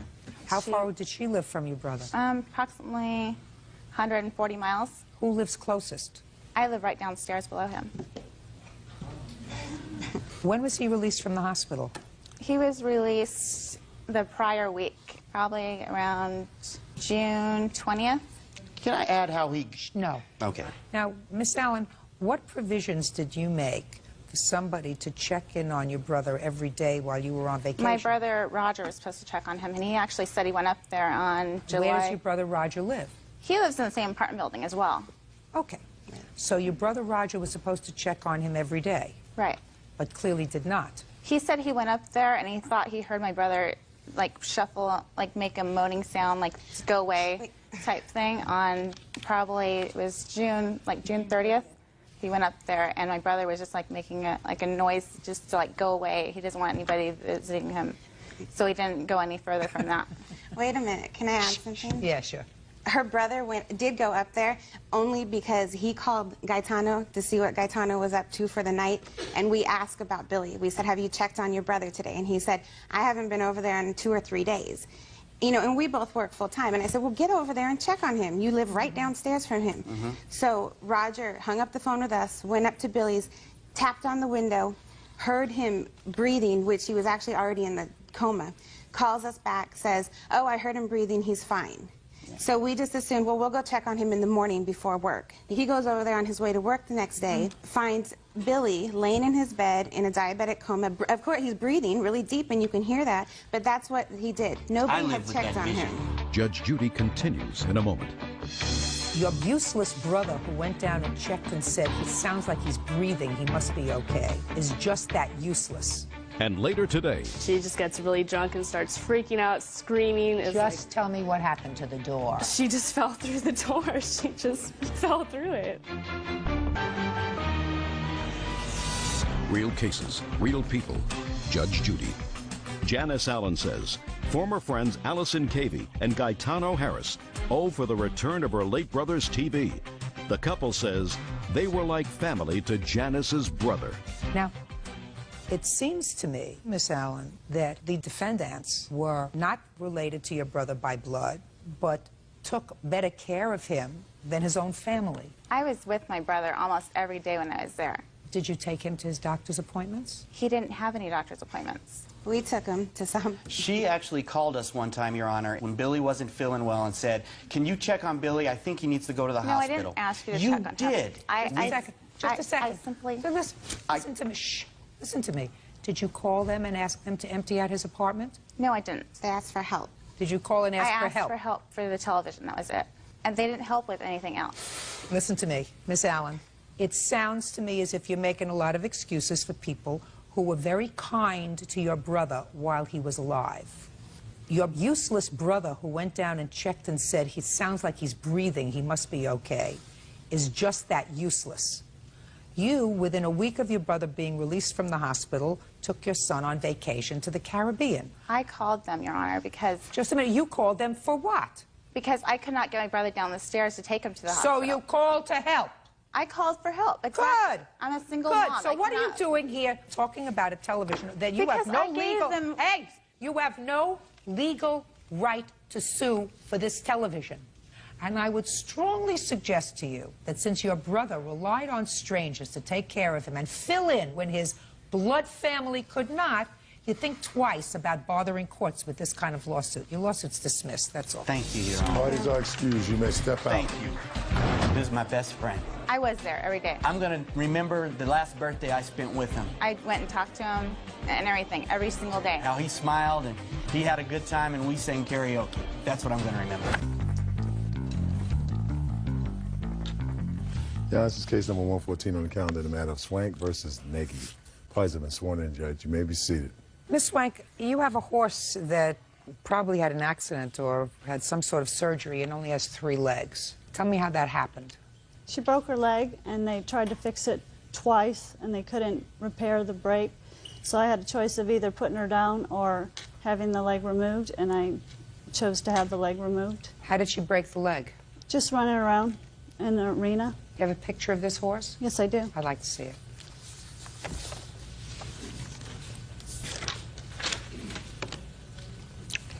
Mm-hmm. It's a beautiful horse. Yes, she is. How old was she when she broke her leg? 9. What's the lifespan of a horse? With an Arabian, it could be 30 years. How's she doing? She's doing great. Good. So about 1.5 years ago, you ordered a prosthetic leg. I assume that prosthetic leg from the defendant for your horse. It was fitted. You had given him a deposit for it. You claimed that it didn't fit the Correct. horse. So you returned it to him, only you returned it to him without the foot part. You kept the foot part. That is correct. And you had another prosthetic leg made? I made the You made other it one. yourself? Yes, I did. Out of what? I used a cast to put on her leg, and then I used aluminum, you have the picture of it, to go over it, and then I used pipe clamps to hold that to the cast. You mean in this device worked better than that device? Yes, it did. I have a videotape that shows her walking with both legs.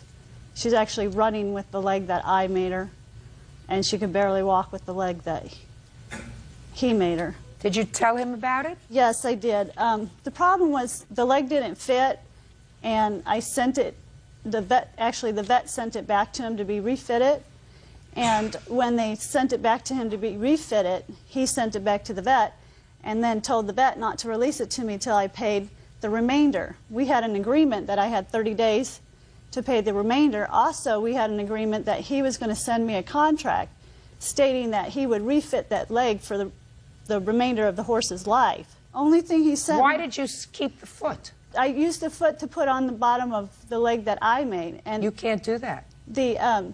Well, you can't do that. I'm suing him for $1,500. I actually gave him $2,000. I took the $500 out for the foot. Well, show me where it says $500 was for the foot. Right here. That's all I want to take a look at.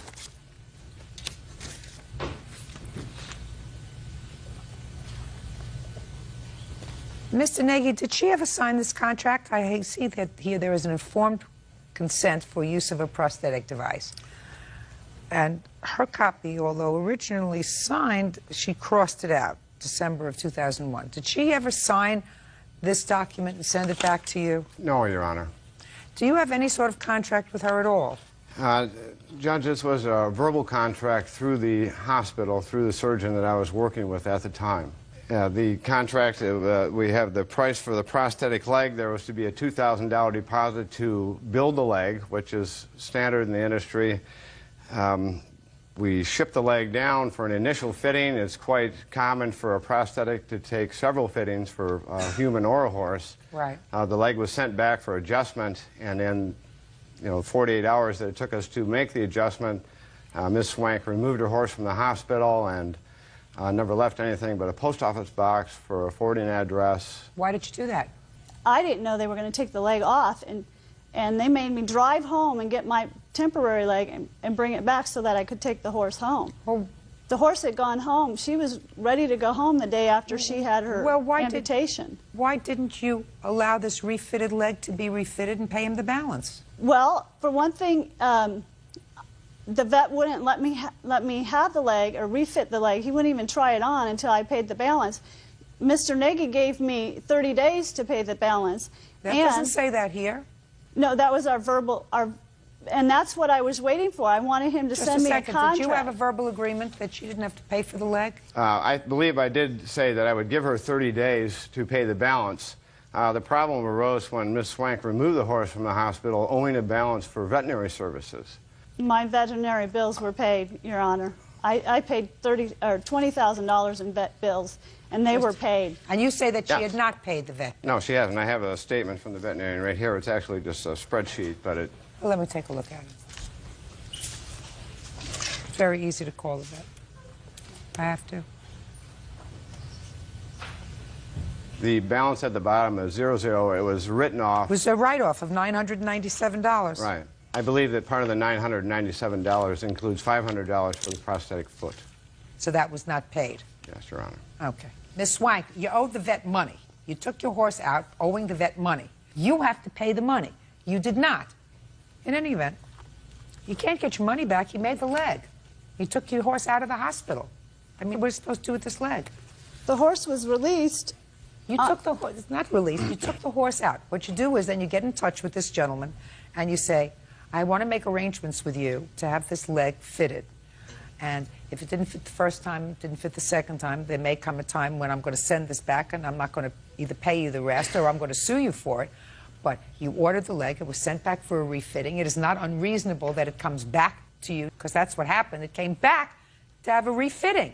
At the time you took the horse home, you took off the foot that he had ordered and you put on your own leg. And then you had nothing else to do with him. That doesn't sound fair to me. He can't use this leg for anybody else. Your Honor, I tried calling him 4 times and I sent him 2 letters and he refused to call me back. I wanted to work it out. I had no problem paying him. All I wanted from him was a contract stating that he would refit that leg for the entire life of the horse like he promised me. I had no problem paying for the leg. Nowhere in here does it say that you have a lifetime guarantee of it being refitted, although he may do that. But you had this whole thing. He gave that to me after I paid him. That was not something that was up front before I ordered the leg. It was after I ordered the leg that he sent that to me. And I asked him numerous times to explain that to me, and he refused to explain it to me. Then you're supposed to be a more informed consumer, madam. You crossed out the date here, so I have no idea. It just says December on the top of it, you can 01. see where it was faxed to me. And I sent him a check on the 4th. So you sent him a check? I sent him a check. You sent him a check, and then you got this. You sent him the check in the mail? Yeah, FedEx. When you got this, did you call up and stop payment on the check? No, I didn't. Well, if you weren't satisfied with the agreement, why didn't you do that? Well, I was a little desperate. My horse needed a leg. That doesn't mean that you can breach this contract, Miss Swank, because you were desperate. That doesn't mean that you can breach I had no intention of breaching the contract. But you did. But you did, because if you didn't like the agreement that he faxed to you, don't pay him and say, don't make the leg. You chose not to do that. You said, I'm desperate. I need him to make that leg.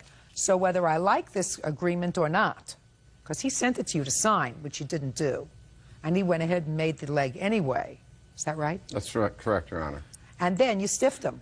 He provided a service for you. You didn't like the service. You took part of the property. You used part of the property. You used it in order to create your own leg, and now you want your money back. You're not going to get it. Judge Judy will continue in a moment.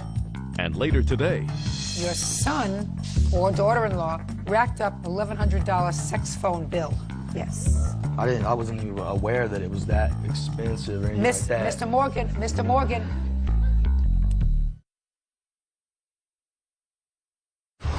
Real cases, real people. Judge Judy. Michelle Swank says orthopedic farrier Brian Nagy owes her a refund for a prosthetic leg for her horse. Michelle says the one she made worked better.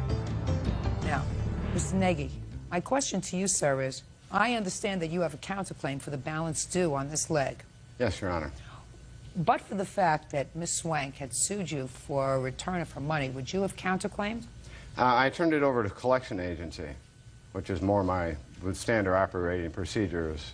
When did you do that? It was just a few months ago, actually, 4 months ago, something like that. Well, it's sort of interesting. You don't have a written contract with her, do you? No, this was all being done on good faith with a verbal contract, and if the leg is paid for, the fitting it's still good. I mean, this leg will be adjusted until it fits her horse perfectly. If it doesn't right now, if she takes it home and it doesn't fit, she doesn't want it. She's made a makeshift leg using the foot that you provided to her. Well, that's what I understand. Mm-hmm. She's not going to pay you the balance, sir. Well, it doesn't seem like it, Judge. No. But you certainly don't owe her any money. I think that she had a responsibility, and I think that what happened was she had made a decision to save her horse, which was a wonderful thing.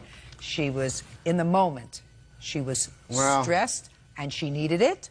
What? And despite the fact that she didn't get something that she wanted 100% in a contract, which was that you were going to take care of this forever, she still let you go ahead with making the leg, which you did, and she took a piece of your work product and she used it to create another device for her horse. Yes, Your Honor. She didn't do the right thing, and she's not going to get any money back. I didn't think so. Your case is dismissed. I hope you do well with collections. All right, thank you very much. Thank you. Why is our excuse? You may step out. Technology has progressed since this leg was built. Since this, I have found that the leg is inappropriate for a horse. It's still perfectly fine for any horse. I found on the internet another leg that really works well for horses. When you're building something like a prosthetic leg, I get the whole payment up front. I guess I'm out of leg. And now the next case. All parties in the matter of Monroe versus Monroe. Step forward, please. 29-year-old credit card marketer Stephanie Monroe is suing her ex-husband, Michael Monroe, for the return of promotional T-shirts and a digital camera belonging to her company. Stephanie says after she hired Michael, he quit his job and took the items with him. Ms. Monroe, the defendant is your former husband, and according to your complaint, after your divorce, he fell behind in his child support payments, so you decided to help him out by getting him a job with your company. That's correct. As part of the job, he was given a promotional kit, which included boxes of T-shirts and a camera. The job didn't work out. He was supposed to have returned the promotional items. He didn't do it, and you now are being charged for those items, and it's coming out of your pay. That's what you say. That is correct. Okay. When did you get him this job? I offered him the job in August of 2003. And what kind of job was it? It's credit card marketing. What does that mean? We go out and market credit cards to students at colleges. I don't understand how that works. You'll have to explain Well, that we go out to colleges and universities, and we market credit cards, and they sign up for them, and we get paid. You get paid by the credit card company? Yes, we do. It's a terrible idea. Do you still do that kind of work? Yes, I do. It is a terrible idea, you know. It pays well. Well, it pays you well. Unfortunately, it gets most of the college kids in a great deal of trouble because they can't afford credit card and they build up debt, and by the time they graduate from college, very often they're in a situation where they owe $10,000 and their credit is shot and will be shot for years to come. So you go out to universities and you're given so much money for every teenager that you get to sign up for a credit card, right? Well, they're not teenagers. They're over 18, right? No, 18 and 19 are teenagers. Sure. Okay, well. Who are in school, who don't have any source of income other than their parents. Okay. Right. Most of them. Yes. And school loans. Sure. Mm-hmm. Good. Terrific.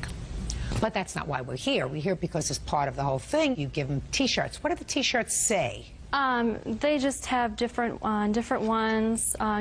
They'll have college written on them. They're geared just towards what, you know, a college student might find attractive. It'll say. Give me an idea. Okay. Well, there'll be like a bottle, like it'll just say Absolute College. Just What else did they say? They had one of Curious George with a bottle of ether. Curious Said George too with a bottle of curious. ether? Yeah. What like is that? Passed out. My friend doing the ether. I don't make the T-shirts, Your Honor. I just, I don't. What else? Curious George passing out, snorting a bottle of ether. What else? They had one with. They had one with, I guess, from South Park, Kenny. It says "College killed Kenny." I mean, there were some different, various T-shirts. So. Okay, college killed Kenny. Yeah. College students like that. And there was a camera that was part of this. Yes, What was the camera used for? The digital camera is to take pictures of their student IDs to verify they are students at the universities. And you were a rep, I assume. Right. You work on commission. Yes, I'm a manager in the company. Okay. When did you start working? I believe it was August 2002. 2003. 2003, I'm sorry. Did he sign a document that he would return these promotional items? Well, yes. For the camera, we do have a document. Okay. So can I see the camera? It's not the actual contract, but through our parent company, it states that he is liable. Did he sign that? There is no signature of his on this. They have the contract. They wrote out a statement saying he did sign a contract. I never signed a contract. They wouldn't provide me with the actual contract. So the answer is you do not have a signed contract with his signature on it indicating he would return the camera. I do not have that. No. Okay.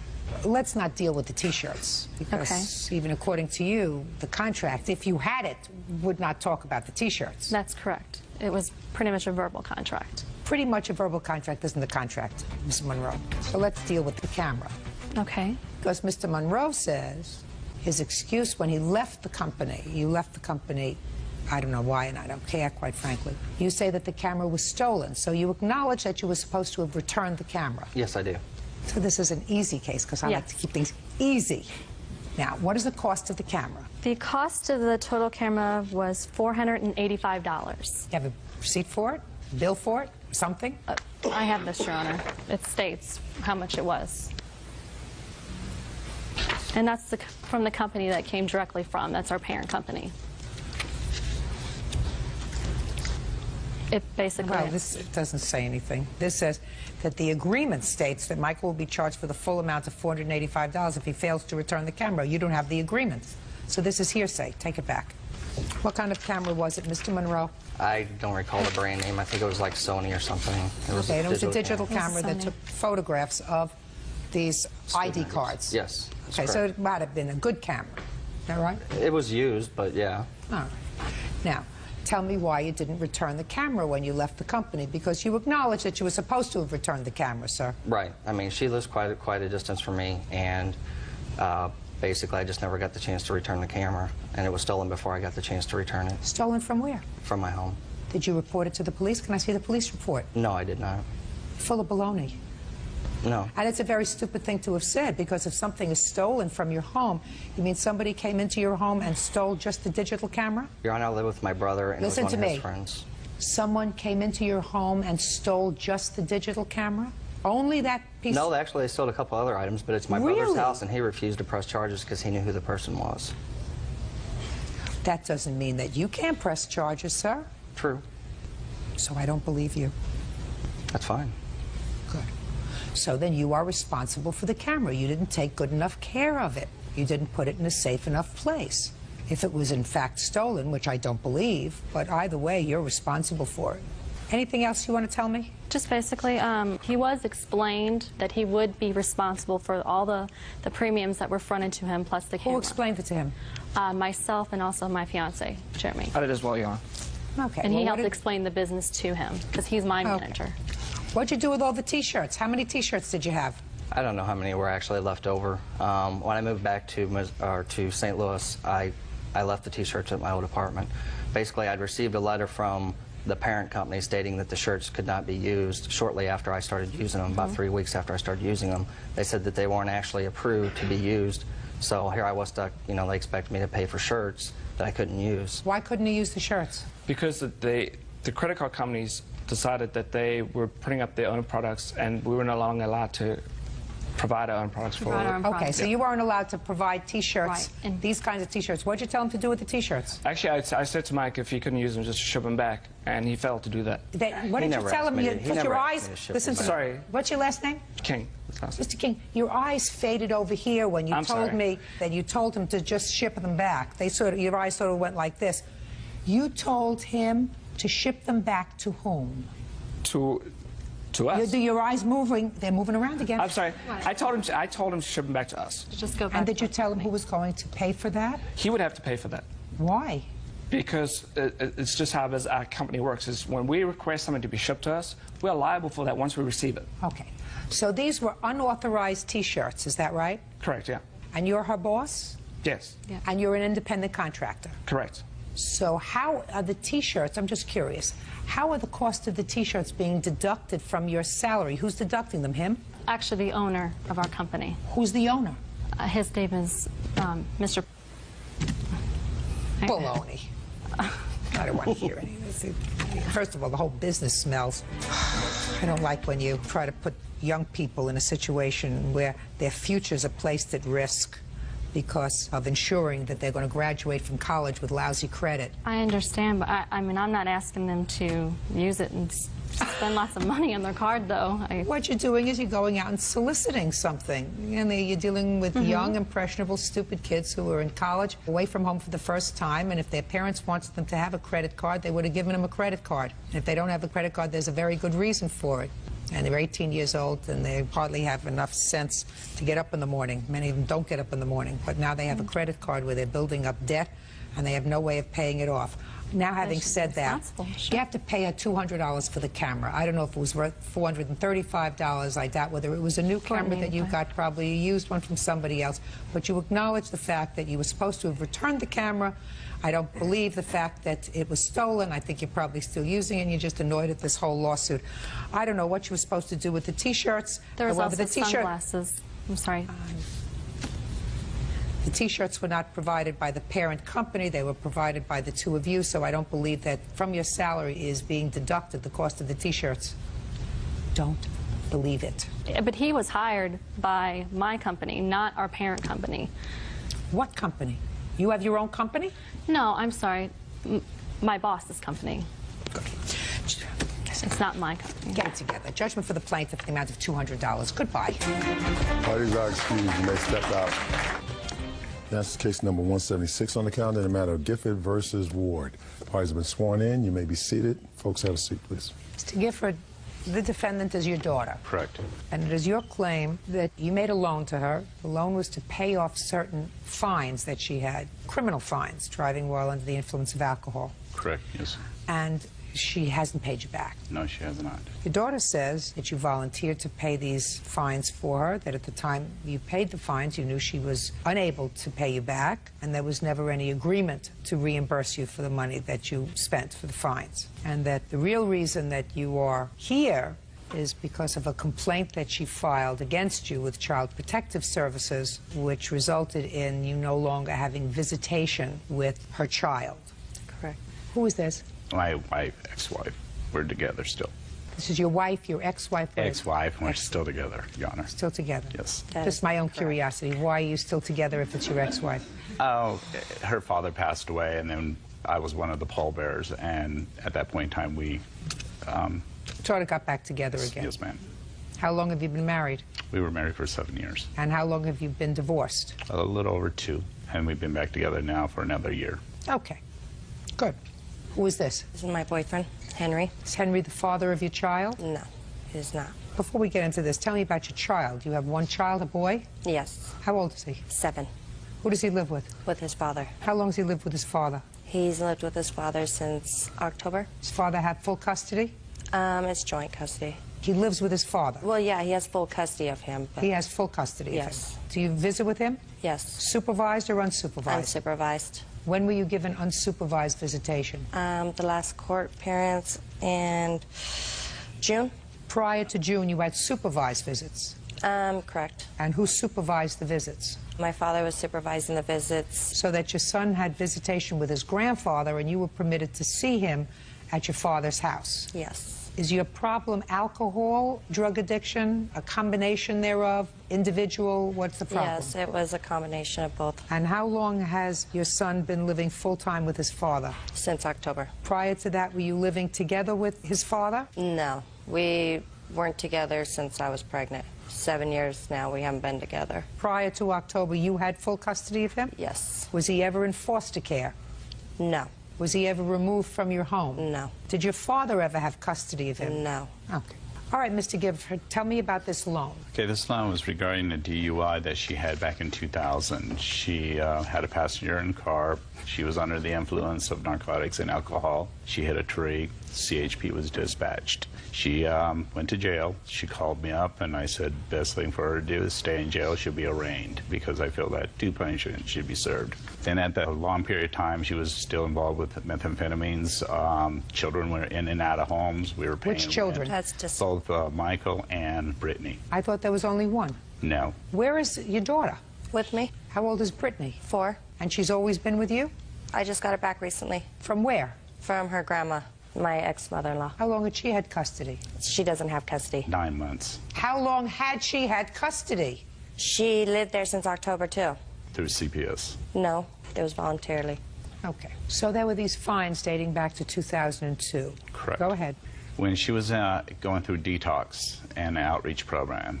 When was that? That was in October. She was checked in. She was released to us in basically December, because they did not offer the counseling or some of the amenities that were ordered by the courts. So they released her to myself and Sherry. At that point in time, I got her through counseling through the state where I work. Got her set up so I would be able to take her to and from her toxicology test and provide what she needed through the courts, and also supervise visitations. That way, both the brother and sister were able to see each other at that point in time, because they were separated, and she would be able to spend time with her children. Okay. I get to the loan. She approached me in November. She goes, Dad, I have a DUI that I have never paid on since 2000. Could you help me get my driver's license back and get back on my feet? I said, I expect to be paid back. So I went ahead, I paid them off. When I finally came back home, I went ahead and drafted up the exact amount she owed, stuck a payment plan together, and then she refused to pay me. That's not Now, correct. how much were the fines that you actually paid? Total amount would be $2,469. And what happened when you presented her with this loan agreement? At that point in time, she said, I will pay you back $150. She went ahead and only paid $148 in cash. When did she pay you the $148 in cash? March of 2004. And under what circumstances did she pay the $148 in March? She came up to me and she says, Dad, I know I owe you the money. I want to pay you the $150. And then I counted out and I said, Katie, this is $148. She goes, I'll try to get the rest of the money to you later when I get paid again. Okay. That's Go ahead, Ms. correct. Ford. He made me make arrangement with the courts to start my DUI so I could start my classes. I told him I do not want him to come because I know he will try to attack me for something in the future. He said, no, I will take you there. We will get this settled so you can have a fresh start on your feet. We didn't speak the whole way there. We were in court. I was standing there talking to the judge, and he asked to stand up himself. The judge asked him who he was. He told him. He said, what is your reasons of being here? And he said, I'm here to pay off her fine. So the judge said, okay, gave us the receipt, went to the window, Ms. and Ford, paid it. You had fines, correct? Yes, correct. What did you intend to do with the fines? I was going to have a payment plan. Good. With whom were you going to have a payment plan? With the courts. Over what period of time were you going to pay them? I was going to pay it every month. You were already late in paying the fines, right? 3 years. Yes. You were already late? Yes. So it was your intention to ask the judge to give you an opportunity, rather than sending you to jail, to start paying the fines off on a monthly basis. Correct. And what did you think was going to happen to you if, after not paying for 3 years, you made a plan with the judge and you said, don't put me in jail now. I'm going to pay you every month. And what do you think was going to happen if you didn't pay him? I probably would have had a warrant for my arrest. You would have gone back to jail. Judge Judy continues in a moment. You have Henry, and I assume you think Henry is going to be in your life for a while. And I'm suggesting to you, if you take a look over at Henry, in a very short period of time, you'll forget what he looks like. And later today, she hung up these shooting targets after Jose was unwelcomed into the house surrounding the living room area where I was sleeping. real cases, real people. Judge Judy. Kirk Gifford says his daughter, Catherine Ward, owes for an unpaid loan for DUI fines. Kirk says his daughter has problems with drugs and alcohol. Miss Ward, what I'm asking you is if you intended to pay off your fines, which were your fines, why didn't you pay your father? Because he told me not to worry about it. No, that's not what he's saying at all. Of course that's not what he's saying. He's mad at me for all this other stuff. You gave him $148 in March of 2004. Because he was kicking me out and he was mad at me over something, so I got a paycheck and he said, you owe me money. I said, here, take my paycheck. Miss Ward, what I'm asking you is, why didn't you start giving him back the money immediately, just as you were planning to do to the court? It's your fine, not his. I agree. Good. There we go. Now you're getting to be a grown-up. Now, why didn't you pay your father every month because he fronted the money? Because he asked me to start with a clean start and get up on my feet. He told me to start doing everything right and stay straight. Well, did you? Yes, I have been. Really? Yes. Where are you working? I work at Home Depot. And are you a full-time employee? Yes, I am. How long have you been a full-time employee? Since March. Good. And what does your boyfriend do? He's a construction worker. And do you live together? Yes, we do. So you have plenty of money to pay your fines? Yes. Your Honor. Yes. Regarding my grandson and my court visitation, basically that's pending due to the fact that I temporarily removed myself, but I'm still a joiner to the case in order for he can seek psychiatric counseling, because there is some trauma due to the fact that what's gone on with Katie, and that's why she brought it up saying that I was upset because I definitely wanted to make sure both my granddaughter and my grandson do get the psychiatric counseling they do need from over the years of drug abuse. That's not correct. There's not over years of drug abuse. Of course it was. No, there hasn't. Of course it was. Of course it was. What do you think, it was 2 weeks? I mean, we've been around for a long time. I understand that, but we've been around for a long time. It's not like 2 I've weeks, been doing it's not it for 3 years. weeks, it's not 4 weeks, it's not 6 months, it's not a year. It was 6 months of a period. She was pregnant while she was in rehab, while she was still under the influence of methamphetamine. Listen, Miss Ward. That's not correct. Listen, Miss Ward, I'm glad that you seem to have gotten yourself back. Thank you. On track. That's wonderful. And you have a job. You've had a job for a while. The boyfriend. You have children? No. Why did you have to think about that? I have children, but they're not with me. That's not what I asked you, sir. Over there. Your name? My name's Henry. Henry Twilling. Mr. Twilling, when I ask you if you have children, the answer is, I have children. Yes. How many children do you have? I have 4. Where do they live? They live in South Dakota with their maternal relatives. Where's their mother? I haven't seen her for many years. Why don't they live with you? I'm just getting back on my feet. From what? Long period of drug use. He has a parole officer. He was convicted and incarcerated in the penitentiary. For? For drugs. And where did the two of you meet? We met at a meeting. Mr. Gifford, you understand that the Supreme Court recently issued a ruling that I don't agree with, not surprisingly. And that ruling said that grandparents have no right to visit with their grandchildren. You're right. You're aware of that? Yes, ma'am. I think that that ruling was short-sighted because I think that sometimes you have to look on a case-by-case basis. And when you've had a grandparent that, and I don't know if that's true in your case, but when you have a grandparent who has been, let us say, a primary caretaker of children, it's unfair for a biological parent to say, well, I'm not going to let him see him anymore because I don't get along with him. Because very often you have parents like this whose primary thought is not the overall best interests of their children, because everything is a parent. Dogs have parents, cats have parents, fish have parents, ants have parents. Just because you're a parent doesn't necessarily mean you're a good parent or a caring parent. All I can tell you is this, Miss Ward. Do your 2 children have the same father? No, they don't. And this man isn't the father of either of your 2 children? No. And I assume that when you had a baby with your son's father, you intended for him to be in your life for a while. And I assume that when you had a child with your daughter's father that you intended for him to be in your life for a while. And now you have Henry. And I assume you think Henry is going to be in your life for a while. And I'm suggesting to you, if you take a look over at Henry, in a very short period of time, you'll forget what he looks like. Now, I'm telling you that you have a responsibility to see to it that your two children have whatever constants in their life as possible.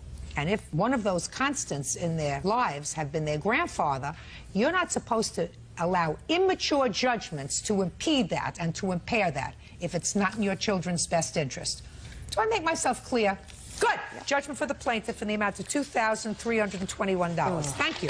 That's all. Parties are excused. You may step out. I'm still a joiner to the case to oversee that my grandchildren do get a fair shake in life. There's always been strain. I don't want them to be raised up in the same environment and have them in and out of jail. He doesn't even have a relationship with his...